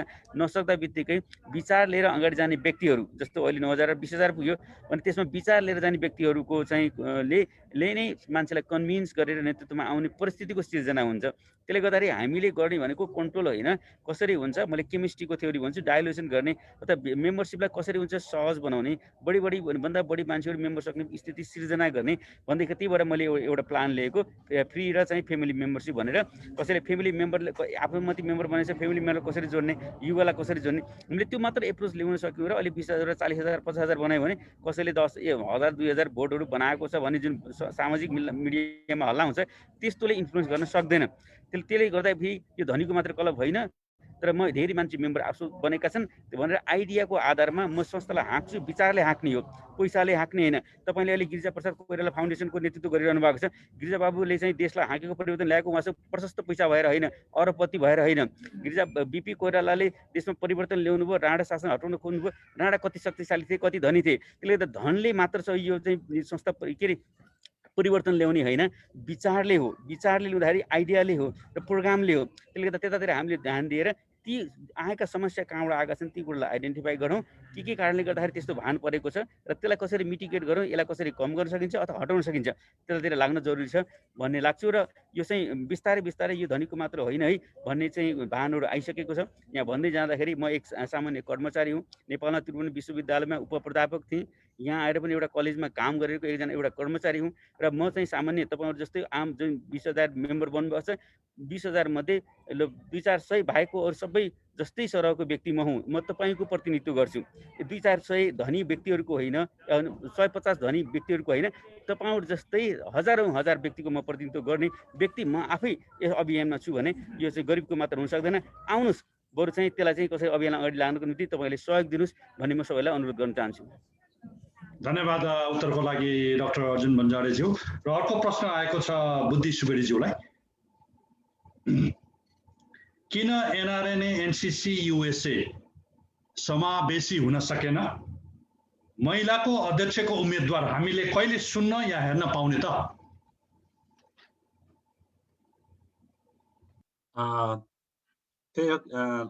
सम्झी त्यति हो ल। थ्याङ्क यू सम्झी, थ्याङ्क यू प्रश्नकर्तालाई। हामी अहिले मैले अलिकति पृष्ठभूमि पनि जान चाहे। यो समावेशिताको कुरामा तपाईँ हामी सबै एकदमै सुरुका दिनदेखि नै एनआरएन एनसीसी युएसए त्यसमा सबै लेभलबाट समावेशी हुनुपर्छ। सबै हाम्रो नेपाली कल्चर अनुसार हामी भन्छौँ 4 जात 36 वर्णको फुलबारी नेपाली जुन एउटा परिकल्पना छ त्यो अनुसार नै हाम्रो सबै खालको सबै क्षेत्रको समावेशी हुनुपर्छ भन्ने कुरामा म व्यक्तिगत रूपबाट पनि पुरै कन्भिन्स छु। र हाम्रो यो एनसीसीले पनि अहिले त्यही कुरालाई नै मध्यनजर गरेर अघिल्लो जुन गएको एजिएमबाट हामीले केही प्रावधानहरू पनि थप गरेका छौँ, जसमा हामीले एउटा महिला सेक्रेटरीको पनि व्यवस्था गऱ्यौँ र त्यस्तै गरेर महिला भिपीको पनि व्यवस्था गरेका छौँ र अलरेडी वुमन कोअर्डिनेटरको अघिल्लो चोटिदेखि नै व्यवस्था भइआएको थियो र यो भन्दै गर्दा समावेशिता सबै क्षेत्र र सबै लेभलबाट हुनुपर्छ र त्यो महिलाहरूको समावेशिताको लागि हामीले केही प्रावधानहरू सुरुवात गरेका छौँ र अरू प्रावधानहरू आउँदा दिनहरूमा आवश्यकता अनुसार हेरेर त्यसलाई अरू केही थप गर्नु पर्यो भने पनि हामी थप गर्दै जानुपर्छ र समावेशिता पूर्ण रूपबाट सबै लेभलको महिला मात्र नभइकन अघि नै मैले भने हाम्रो नेपाल 436 वर्णले एउटा भरिएको फुलबारी हो, त्यो भित्रका सकेसम्म सबै लेभललाई हामीले हटाउने तरिकाले बनाउनु पर्छ भन्ने मेरो धारणा। Thank you. धन्यवाद बुद्धि सुवेदीजी उत्तरको लागि। र अर्को प्रश्न यहाँ सोधिएको छ अर्का उम्मेदवार तिलक केसीज्यूलाई। एनआरएन एनसीसी यूएसए को इलेक्सन प्रोसेस ब्यालट बक्स मार्फत गर्न सक्छौं या सक्दैनौं, चाहन्छौं या चाहदैनौं, प्रत्येक स्टेट च्याप्टरसँग समन्वय गरेर तपाईको विचार के छ यसमा? Thank you Somnathji. प्रश्नकर्ताले साह्रै इम्पोर्टेन्ट क्वेसन गर्नुभयो, तपाईँलाई धेरै धेरै धन्यवाद। संसारले नै अहिले हेरिरहेको अमेरिकन यो एनआरएनको इलेक्सन मेम्बरसिप ड्राइभ हुँदै गरेको इलेक्सन प्रोसेस र यसको रिजल्टको भ्यालिडिटी वास्तवमा यो संसारभरिको चासको विषय भइरहेको छ र हामी के भनिरहेछौँ भनेदेखि यो टेक्नोलोजीलाई युज गर्ने क्रममा घरै बसेर आफ्नै ल्यापटपबाट आफ्नै फोनबाट टेक्नोलोजी युक्त यो कन्ट्रीमा टेक्नोलोजीलाई युज गरेर हामी भोटिङ गर्नुपर्छ है र त्यसको तयारी गरिरहेछौँ। र त्यसको अर्थ के होइन भनेदेखि हामीले ब्यालेटमा चाहिँ हामीले इलेक्सन गर्नै सक्दैनौँ त्यो होइन। र हामी यहाँ के पनि कुरा उठाइरहेका छौँ भनेदेखि मेम्बरसिप 21,000 बनिसकेका छ हामीसँग। अब हाम्रो पालो के छ भने कसरी फेयर इलेक्सन गर्ने। विगतका दिनहरूमा जे जस्ता कुराहरू भएका थिए अझै हामी कुरा आइरहेको छ, केही कुराहरू अझै कोर्टमा पनि छन् बाँकी। र योभन्दा पहिले हरेक पटक इलेक्सन पछि कोर्टमा जाने गरेको छ र यो पटकको इलेक्सनलाई कोर्टमा जान नदिनको लागि हामीले थुप्रै प्रिकसनहरू अहिले चाहिँ अपनाउनु पर्ने जरुरी छ। र यदि वान डिभाइस वान भोट हुँदैन भने वान डिभाइस वान भोट एउटा सल्युसन हो। वान डिभाइस वान भोट हुन सक्दैन भने अझ भन्नुहुन्छ भने विथ फेस रिकग्निसन, जस आइसिसीले एमआई सिस्टम डेभलप गरेको छ त्यही आइसिसीको सिस्टमभित्र पसेर पनि इलेक्सन गर्न सक्छौँ, त्यो फेयर इलेक्सन हुने गर्छ। हामी सबैले त्यो मान्न तयार छौँ। त्यो पनि एउटा विवाद एउटा छलफलको विषयवस्तु भइरहेको छ। यदि टेक्निकल पार्टले कुनै तरिकाले यदि फेस रिकग्निसनमा अथवा वान डिभाइस वान भोट सम्भव अहिले छैन, अहिलेको सम्भव छैन भनेदेखि प्रश्नकर्ताले भने जस्तै गरेर फिजिकल ब्यालेट गरेर भोटिङ गर्ने सिस्टम गर्नु एकदम जरुरी छ। यो फेयर इलेक्सनको लागि एकदम जरुरी छ यो। र यसमा के सम्भव पनि छ भन्नुहुन्छ भनेदेखि हाम्रा हरेक स्टेटमा च्याप्टरहरू छन्, कतिपय स्टेटमा च्याप्टर नभएको ठाउँमा लोकल कम्युनिटी अर्गनाइजेसनहरू छन्, ती पनि एनआरएनको अर्गनाइजेसनहरू हुन्। ती लोकल कम्युनिटी अर्गनाइजेसन हामीले मोबिलाइज गरेर हरेक सिटीमा छन्, स्टेट मात्र होइन सिटीमा छन्, सिटीमा भएका लोकल कम्युनिटी अर्गनाइजेसन मोबिलाइज गरेर फिजिकल भोटिङ प्रशस्त सम्भावना छ। म यसको त सधैँभरि पक्षपाती हुँ। र युएसए अमेरिकामा यो अमेरिकाको चाहिँ इलेक्सन सिस्टममा यदि फिजिकल भोटिङ गर्न सकियो भनेदेखि कुनै पनि विगतको जस्तो गरेर फेरि कोर्टमा जाने आवश्यकता रहँदैन। धन्यवाद प्रश्नकर्तालाई। म व्यक्तिगत रूपले अध्यक्षको उम्मेदवार पनि फिजिकल भोटिङ पक्षपाती छु। हस्, धन्यवाद। थ्याङ्क यू सो मच तिलक केसीज्यू तपाईँको उत्तरको लागि। यो प्रश्नहरू सबै अनलाइन र फेसबुक पेज मेसेन्जर मार्फत र मेरो पर्सनल फोन मार्फत आएका हुन्। मैले आफै सोधेको प्रश्नहरू होइन। यो चाहिँ यहाँले विशेष ध्यान दिनु हुन अनुरोध पनि गरे। र अर्को प्रश्न फेरि आएको छ हाम्रो सिनियर भाइस प्रेसिडेन्टलाई। फेरि अरू नेपाली भाषीहरूलाई पनि एनआरएनए एनसीसी यूएसए का मेम्बरसिप अथवा मेम्बरहरू छन् नि, के अमेरिकामा दर्ता भएको संस्था सबैले सदस्यता लिन मिल्छ या मिल्दैन? यो प्रश्न चाहिँ अलिकति क्लियर भएन। अरू नेपाली भाषी भन्नाले अरू नेपाली भाषीहरू भन्दाखेरि जहाँसम्म लाग्छ उहाँले भन्न खोजेको भुटानी अथवा इन्डिया दार्जिलिङ सिक्किमतिरका नेपालीहरू अथवा तिब्बतन मुलका नेपालीहरू त्यस्ता नेपालीहरूलाई भनेको जस्तो लाग्छ मलाई चाहिँ। उहाँले खुलाउनु भएको छैन। अरू नेपाली भाषीहरू भन्नुभएको छ। बर्मा पनि बर्मिजहरू पनि पर्यो होला। अहिले रेगुलर नेपालमा नेपाली सिटिजनसिप लिएर यहाँ चाहिँ नेपाली सिटिजनसिप अथवा ग्रिन कार्ड अथवा चाहिँ अमेरिकी सिटिजन लिएका पनि नेपाली भाषी बाहेक अरू भाषीका व्यक्ति पनि हुनुहुन्छ। त्यसले गर्दाखेरि यो नेपाली भाषीको मात्र चाहिँ संस्था भन्ने चाहिँ होइन, त्यसरी हामीले त्यसरी बुझ्न जरुरी छ होइन। तर त्यो किन त्यो क्राइटेरिया एनआरएनको मेम्बरको क्राइटेरिया भनेको नेपाली भाषी भएको क्राइटेरिया चाहिँ होइन, त्यसरी चाहिँ हामीले त्यो ताडो बुझ्न चाहिँ जरुरी छ। र किन भन्दाखेरि यो गैर आवश्यक नेपाली भनेर जुन व्याख्या नेपाल सरकारले गरेको छ, कानुनमा गरेको छ, 2 वर्षभन्दा बढी सार्क राष्ट्रभन्दा बाहिरको मुलुकमा बसेका व्यक्तिहरू चाहिँ के हुन सक्ने भन्दा गैर आवासीय नागरिक हुन् भनेर त्योको आधारमा त्यसको सदस्यता लिन सक्ने भन्ने छ। र त्यसमा चाहिँ केही कुराहरू चाहिँ छन् चाहिँ जस्तो कि F1 स्टुडेन्टको हकमा त्यो एउटा प्रावधान, नेपालको चाहिँ एमबिसीमा काम गर्ने कर्मचारीको हकमा किसिमका अप्सनहरूका कुराहरू, ती कुराहरू राख्दै जानुभएको छ। जहाँसम्म यो भुटानीहरूको कुरा छ त्यसमा अलिकति के छ भन्दा हामीले एनसिसीले भन्ने गरेको र हामीले उठाउने कुराहरू चाहिँ અહીં साथीहरूले पनि भन्नुभयो, त्यसमा मेरो पनि एकबद्धता छ। हामीले यो कन्फ्युजन क्रिएट नगरौँ। विद्यार्थीहरू पनि यदि सदस्य बन्न सोच्छन् भने त्यो भाषा स्पष्ट गरियोस् नेपालको कानुनमा, त्यतातिर हामीले पहल गर्नु जरुरी छ। र त्यतातिर एनसिसी लागेको पनि छ, आफ्नो च्यानलबाट गरेको छ, लिखित रूपमा ठाउँमा लेख्नुपर्ने ठाउँमा लेखेको पनि छ। र त्यस्तै भुटानीको सम्बन्धमा पनि ती कुरालाई पनि क्लियर होस् र उनीहरू पनि अब हामीले भन्दाखेरि यसमा पिपुल अफ नेप्लिज ओरिजिन भन्छौँ होइन, त्यो भाषामा भन्दाखेरि कति 3 पुस्ता 3 बाजे बराजु चाहिँ नेपाली थियो भने त्यो नाति पुस्ता पनि सदस्य बन्ने एनआरएनको मेम्बर बन्ने भनेर भन्दै जान्छौँ भने तीहरू लखेटेका भुटानबाट लखेटेका किन भन्दा यिनका बाजे बराजु पनि नेपाली थिए भनेर लखेटेका मान्छे भएको हुनाले अब त्यहाँ कुनै पनि भुटानी योजना आयो, विभिन्न क्याटेगोरी छ। एकजनाको के हुन्छ, भुटानीबाट चाहिँ लखेटेर नेपालमा आयो तर भुटानको उसको बाबा चाहिँ नेपाली थिए भने ऊ पनि के भयो भन्दाखेरि पिपुल अफ नेप्लिज ओरिजिन भयो।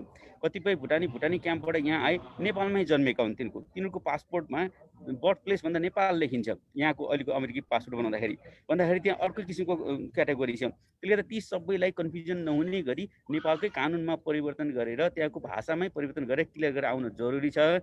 त्यतातिर जानको निम्ति हामीले पहल गर्नुपर्छ।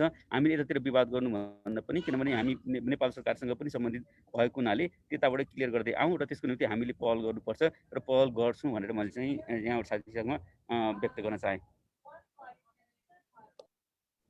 धन्यवाद। र आजको अन्तिम प्रश्न फेरि चारैजनालाई सोधिएको छ। मैले पहिलो वक्ता अथवा उम्मेदवार बुद्धिसागर सुवेदीजीलाई सोधे, यो चारैजनालाई हो। पञ्चवर्षीय योजना भने जस्तै तपाईको 2 वर्ष कार्यकाल यदि सभापति अथवा अध्यक्ष हुनुभयो भने 2 वर्ष कार्यकालमा एउटा मात्र सक्षम योजना जसले एनआरएन एनसिसी युएसए भन्न पनि हामी गौरव गर्न सकौं। मेरो एउटा मात्रै कार्यक्रम भन्नुहुन्छ भने मेरो युएस गभर्नमेन्टसँग रहेको माइनोरिटी कम्युनिटीको लागि उपलब्ध हुन सक्ने फन्ड र ग्रान्टहरू हाम्रो कम्युनिटीलाई र एनसिसीलाई ल्याउनको लागि पहल गरिन्छ। धन्यवाद। त्यही प्रश्न अर्का उम्मेदवार कृष्ण लामिछानेज्यूलाई। यो सबभन्दा एउटा नम्बर 1 मर्दा र पर्दाको एनआरएन अमेरिका, नम्बर 2 तपाईको चाहिँ नि एउटै मात्रै दाजु, एउटै ओन्ली वान सोधिएको छ। त्यसमा छोड्छु, मर्दा र पर्दा र सदस्य बनाऊ लाग्ने एनआरएन बनाउन चाहन्छु। धन्यवाद। त्यही प्रश्न सोधियो तिलक केसीज्यूलाई, अर्का उम्मेदवार। पञ्चवर्ष योजना भने जस्तै तपाईको 2 वर्ष कार्यकाल यदि अध्यक्ष हुनुभएमा एउटा मात्र सक्षम योजना जसले एनआरएन एनसिसी युएसए भन्न पनि हामी सबैले गौरव गर्न सकौं। गुट र उपगुट रहित सबैको साझा एनआरएनए म बनाउँछु। Thank you. धन्यवाद। र अर्का उम्मेदवार डाक्टर अर्जुन बन्जारेज्यूलाई उम्मेदवार। थ्याङ्क यू है। अब यो मेरो त यसो टाइमिङ मिल्दै गएको छ, भर्खर बोर्डिङको निम्ति पनि सूचना आइसक्यो। अनि यो एउटै मात्र भन्दै जाँदाखेरि धेरै कुराहरू छन्, तर मुख्य कुरो चाहिँ हाम्रो इमेज बिल्डअप गर्नु जरुरी देखेछु मैले। यो एनआरएनए भनेको यो चाहिँ होइन, यो राजनीति गर्ने मात्र संस्था हो, गुट उपगुट छन्, देखि लिएर दुनियाँ कन्फ्युजनहरू छन्, यो झैयाडा मात्र हुन्छ भने त्यसलाई कसरी इमेज हामीले चाहिँ बिल्डअप गर्न सक्छौँ, त्यतातिरको सम्बन्धित विषयवस्तुलाई नै प्राथमिकता दिएर काम गर्न जरुरी हुन्छ जस्तो लाग्छ। त्यति मात्र भन्न चाहेँ है। धन्यवाद। भर्खर यहाँ आङ्नीमा गेल्जे शेर्पा यहाँ फेसबुक लाइभमै हुनुहुन्छ, उहाँले एउटा प्रश्न सोध्नुभयो सबै उम्मेदवारहरूलाई, जसले यो यसको उत्तर दिए पनि हुन्छ। उहाँ पहिलो एनआरएन आइसिसीको सदस्य पनि भइसक्नु भएको छ। तपाईहरू सबैजनाको एजेन्डालाई मर्च गरेर कार्यान्वयन गर्ने र सहमतिमा एकजना अध्यक्ष बन्न सकिन्छ सकिँदैन? चारै अध्यक्षका प्रत्याशीहरूलाई मेरो प्रश्न। मैले चाहिँ पहिले भनेर अगाडि गइहाल्न पाए हुन्थ्यो, किनभने मेरो बोर्डिङ सुरु भयो है। हुन्छ, ल तपाईँ दिइहाल्नुहोस्। मलाई समर्थन। ल मैले भन्दाखेरि के छ भने म जहिले पनि सहकार्यमा विश्वास गर्ने व्यक्ति हो। विगतमा पनि म प्रेसिडेन्टको क्यान्डिडेटको रूपमा अगाडि गएको थिएँ र साथीहरूको सबैको सल्लाहले सहकार्य गर्दा अगाडि बढेको हुँ र मैले एकचोटि सेक्रिफाइस गरि पनि सकेको छु। त्यो चाहिँ सबैलाई थाहा छ र म जहिले पनि त्यसको पक्षमा रहेको व्यक्ति भएको हुनाले सबै साथीलाई मिलाएर अगाडि जानको निम्ति म जहिले पनि तयार छु। आउनुहोस् सहकार्य गरेर अगाडि बढौँ भन्ने मैले त्यति भन्न चाहेँ र मेरो बोर्डिङ पनि हुन गइरहेको अवस्था छ। त्यो पनि जानकारी गराउँदै यति नै भनेर बिदा भएँ है त। Thank you. ल धन्यवाद डाक्टर ज्यू। ल अर्को अब त्यही बुद्धि सुवेदीज्यू। ल म सधैँ नै सहमति र सहकार्यमा विश्वास गर्दै आएको। मेरो आफ्नो इतिहास तपाईँले नेपालदेखि नै हेर्दै आउनुभयो, यहाँसम्म आउनुभयो भने म सधैँ नै जुनसुकै बेला पनि सहमति र सहकार्यमा विश्वास गर्ने हुँ र म त्यो विश्वास अहिले पनि गर्छु र गर्ने पनि छु। धन्यवाद। अर्का उम्मेदवार तिलक केसीज्यू। मेरो ट्र्याक रेकर्ड हेर्नुभयो भनेदेखि म जति पनि कमन प्लेटफर्ममा म उभिएँ, सबैको साझा सहयोगले उभिरहेको छु। म साझा सहयोगले इलेक्टेड भइरहेको छु र मैले पनि मेरो घोषणा मेरो चाहिँ प्रेस कन्फरेन्समा छलफलको लागि म ओपन गरेको छु र म चाहिँ साझा लिएर एउटै उम्मेदवार बनौँ, यो मेरो चाहिँ ठुलो सदिच्छा छ। धन्यवाद। अब अन्त्यमा कृष्ण लामिछानेज्यू अर्का उम्मेदवार। Thank you. साथीहरूले कति मिठो कुरा गर्नुभयो है, आजै मिल्ला जस्तो छ। मेरो चाहिँ नै इतिहासै छ। अमेरिकामा 20 वर्ष मैले काम गर्दाखेरि पदका लागि पनि सहमतिमा मैले धेरैचोटि धेरै ठाउँमा छोडेको छु र गुमाएको पनि छु, तर मैले साथीहरू चाहिँ गुमाएको छैन। त्यही भएर अहिले म प्रति अमेरिकावासी जनमानसको बडो विश्वास पनि छ र विश्वास लिएको पनि छु। अहिले सहमति सहकार्य मेरो नम्बर 1 बुदा हो। अस्ति घोषणा गरेको दिनमा पनि मैले सुरुमै भनेको शब्द यही हो र अहिले हामी 4जना प्रत्याशीहरू सबै साथीहरूलाई यो सभापति भन्दा ठुलो पदमा जाने बाटो छ, बाटो खुला छ र जान पनि सक्नुहुन्छ। सबैलाई माथि विशिष्ट पदमा गएर मलाई यहाँ छोडिदिनु भयो भने म काम गर्न तयार छु। फेरि 4जना साथीहरूले मलाई लजिक दिएर त यो कारणले फिट छैनस्, फेरि 2 वर्ष तैँले काम गर्नुपर्छ भन्नुभयो भने त्यसको लागि पनि म तयार छु। म त्याग्न पनि तयार छु, लिन पनि तयार छु। तिनैजना साथीहरूलाई अहिले जुन पदमा लड्दै हुनुहुन्छ त्योभन्दा माथिको पदमा, ठुलो पदमा आइसिसीमा, आरसीमा, डिआरसीमा जाने बाटो खुला छ।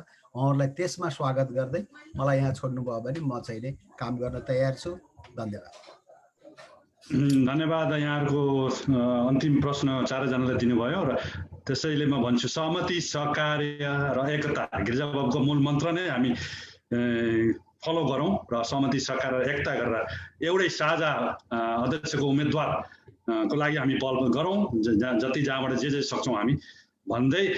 र आजको अन्तिम प्रश्न अब पत्रकारज्यूको छ भने म पत्रकार सुनिता शर्मा कोइरालाज्यूलाई अनुरोध गरे। नमस्कार सबैजनालाई। सर्वप्रथम त यहाँ उपस्थित जीपीके कोइराला फाउन्डेसनको सभापति लगायत सम्पूर्ण आदरणीय महानुभावहरूलाई नमस्कार भन्न चाहन्छु। त्यसै गरी आज स्वर्गीय गिरिजा प्रसाद कोइरालाज्यूको 11औं स्मृति दिवसको उपलक्ष्यमा पनि हार्दिक श्रद्धा सुमन भन्न चाहन्छु। मेरो एउटा प्रश्न छ बुद्धि सुवेदीज्यूलाई। उहाँले चाहिँ भन्नुभयो कि दोहोरो नागरिकतालाई व्यावहारिक रूपमा कानुन सम्मत बनाउनु नै पर्छ भनेर भन्नुभयो।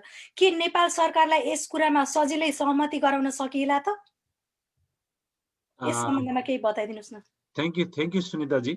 यो सकिने कुरा मलाई लाग्छ। हामी जो नेपाली पहिलो जेनेरेसनका जो नेपाली छौँ, हामी सबैको नेपाली जो नागरिकता छ हाम्रो त्यो मूल मुद्दा नै त्यही रहेको हुनाले अहिले जो तपाईको हाम्रो संविधानमा राजनीतिक अधिकार बिनाको उहाँहरूले गैर आवश्यक नेपाली नागरिकता भन्नुभएको छ।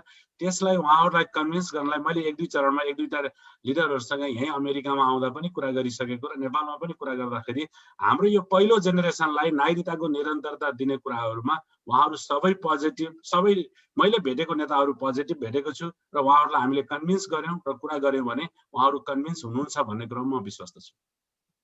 Thank you so much.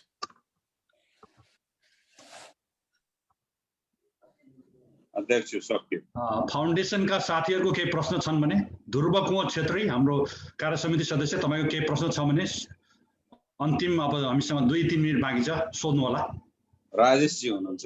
राजेशजीको ल प्रश्न ल। राजेशजी प्रश्न राख्नुहोस्। छैन, ठिक छ। अब हामीले त्यो गरिसक्यौँ।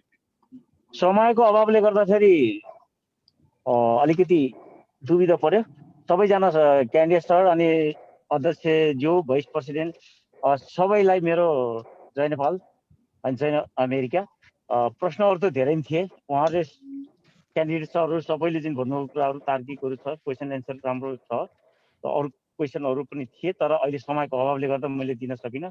एउटा प्रश्न सोध्न सक्नुहुन्छ, समय छ हामीसँग 3-4 मिनट बाँकी छ, सोध्न सक्नुहुन्छ एउटा प्रश्न। ल, अहिले हालको एनआरएन सबै यो प्रश्न सामूहिक रूपमा जान्छ। ल, यो अहिले जुन एनआरएमा चाहिँ विभिन्न गुट उपगुटहरू चलिरहेको छ, यसलाई चाहिँ नि कसरी निराकरण गर्न सकिन्छ पाले पालोसँग भनिदिनु होला। यही मेरो सबभन्दा राम्रो क्वेसन चाहिँ नि यही हो, हजुर सबैजनालाई एक पुस्तामा भनिदिनु। यसमा म सुरु गरिदिउँ कि अब लास्टमा बोल्दै नि हुन्छ? म सुरु गर्ने भाइ, सबभन्दा डाक्टर साहबले गर्नु छिटो। डाक्टर साहब फ्लाइट आइरहेछ, ल गरिदिहाल्नुहोस् ल। अनि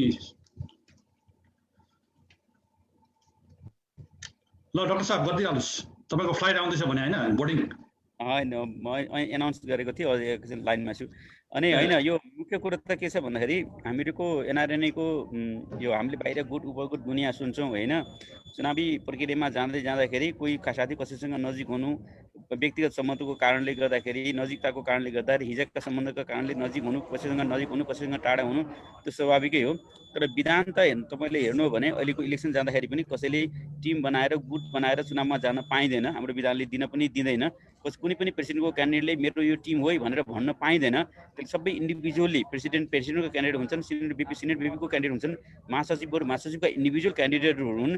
हामीले त्यसरी बुझ्नु पर्यो। सामाजिक सञ्जालमा कसैले चाहिँ यो गुटका मान्छे इन हुन् भन्दै राख्दै गर्दाखेरि कसैलाई हामीले भन्ने कति भाषा पनि मैले यो उपयुक्त हुन्छ हुने डाउने भने जस्तै कसैलाई चाहिँ यो कसैकोसँग फोटो राखेर टाँस दिएर यताको ग्रुपको मान्छे रहेछ उताको रहेछ भनेर चाहिँ जस्तो आइरहेको छ, त्यो चाहिँ त्यसलाई चाहिँ एभोइड गर्न जरुरी छ। जो व्यक्ति हुन्छ व्यक्तिगत रूपमा म क्यापेबल छु, यो पोजिसनमा म क्यापेबल छु भनेर अगाडि आउन सक्नुपर्छ र यो विधानले पनि त्यही व्यवस्था गरेको छ। त्यतातिर हामीले फोकस गर्यौँ, विधानलाई मात्र फोकस गर्यौँ भने पनि पुग्छ भन्ने मलाई लाग्छ।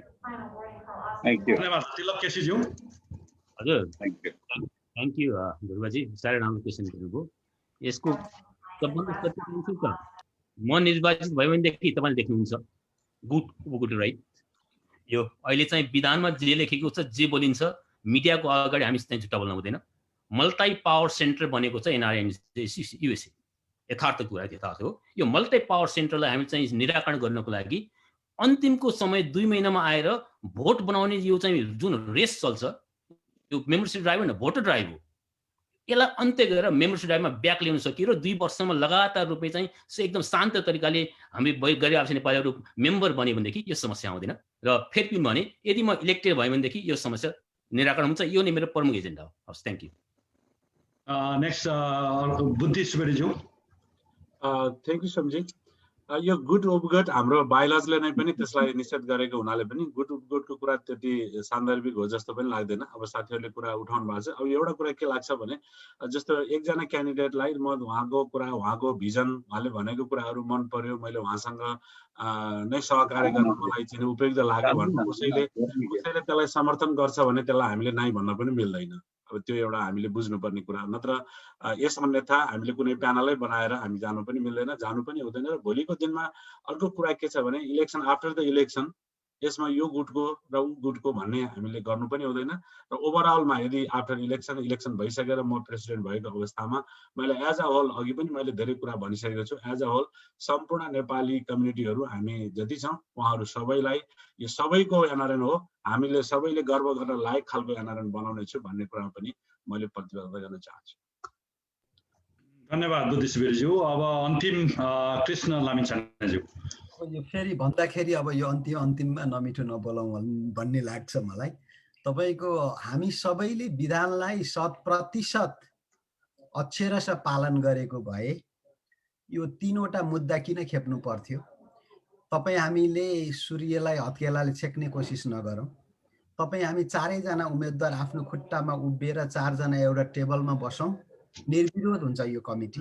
कृपया यो भयो भने एउटा उदाहरण बनाऊ यसपालि।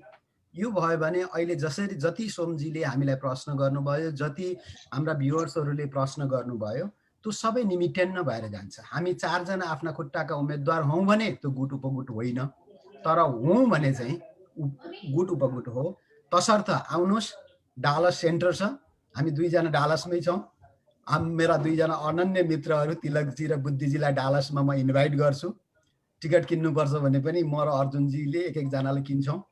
मेरै घरमा अर्जुनजीको घरमा बसेर 2 दिन 3 दिन 7 दिन बसौँ र 32 जना निर्विरोध बनाऊ र यो गुट उपगुट र तपाईको चाहिँ नि यो भोटर्स बनाउनलाई दौडिने प्रक्रिया यो सम्पूर्ण प्रक्रियालाई अगाडि बढाउँ। त्यो दिनमा तपाईहरुले मलाई कन्भिन्स गर्नुभयो भने म तपाईहरुलाई त्यहीबाट माला लाउँछु। मैले कन्भिन्स गरेँ भने मलाई तपाईहरुले माला लाउनुस्, आउनुस् र सहमति सहकार्यलाई अगाडि बढाउँ र यो विधानलाई अक्षरशः पालन गरौँ र यो संस्थालाई पवित्र सम्पूर्ण नेपालीहरूको संस्था बनाऊ। धन्यवाद। जय नेपाल। पृथ्वीनारायण शाहको काम गर्दै हुनुहुन्छ, ल गर्नुस्। धन्यवाद। आजको हाम्रो श्रृङ्खला 35 विदेशबाट बहस विचार विमर्श र निष्कर्ष जुन अवधारणा हाम्रो केन्द्रीय अध्यक्ष माननीय सुजाता कोइराला, पूर्व उप प्रधानमन्त्री, पूर्व विदेश मन्त्री, नेपाली कांग्रेसकी केन्द्रीय सदस्य, प्रभावशाली नेत्रीको अवधारणा हामीले मार्चको अन्तिम कोभिड-19 सुरु भए लगत्तै मार्चको अन्तिमबाट उहाँकै माननीय सुजाता कोइराला ज्यू, केन्द्रीय अध्यक्ष गिरिजाप्रसाद कोइराला फाउन्डेसन, उहाँकै अवधारणा लिएर यो विदेशबाट बहस विचार विमर्श र निष्कर्ष थालेका थियौँ।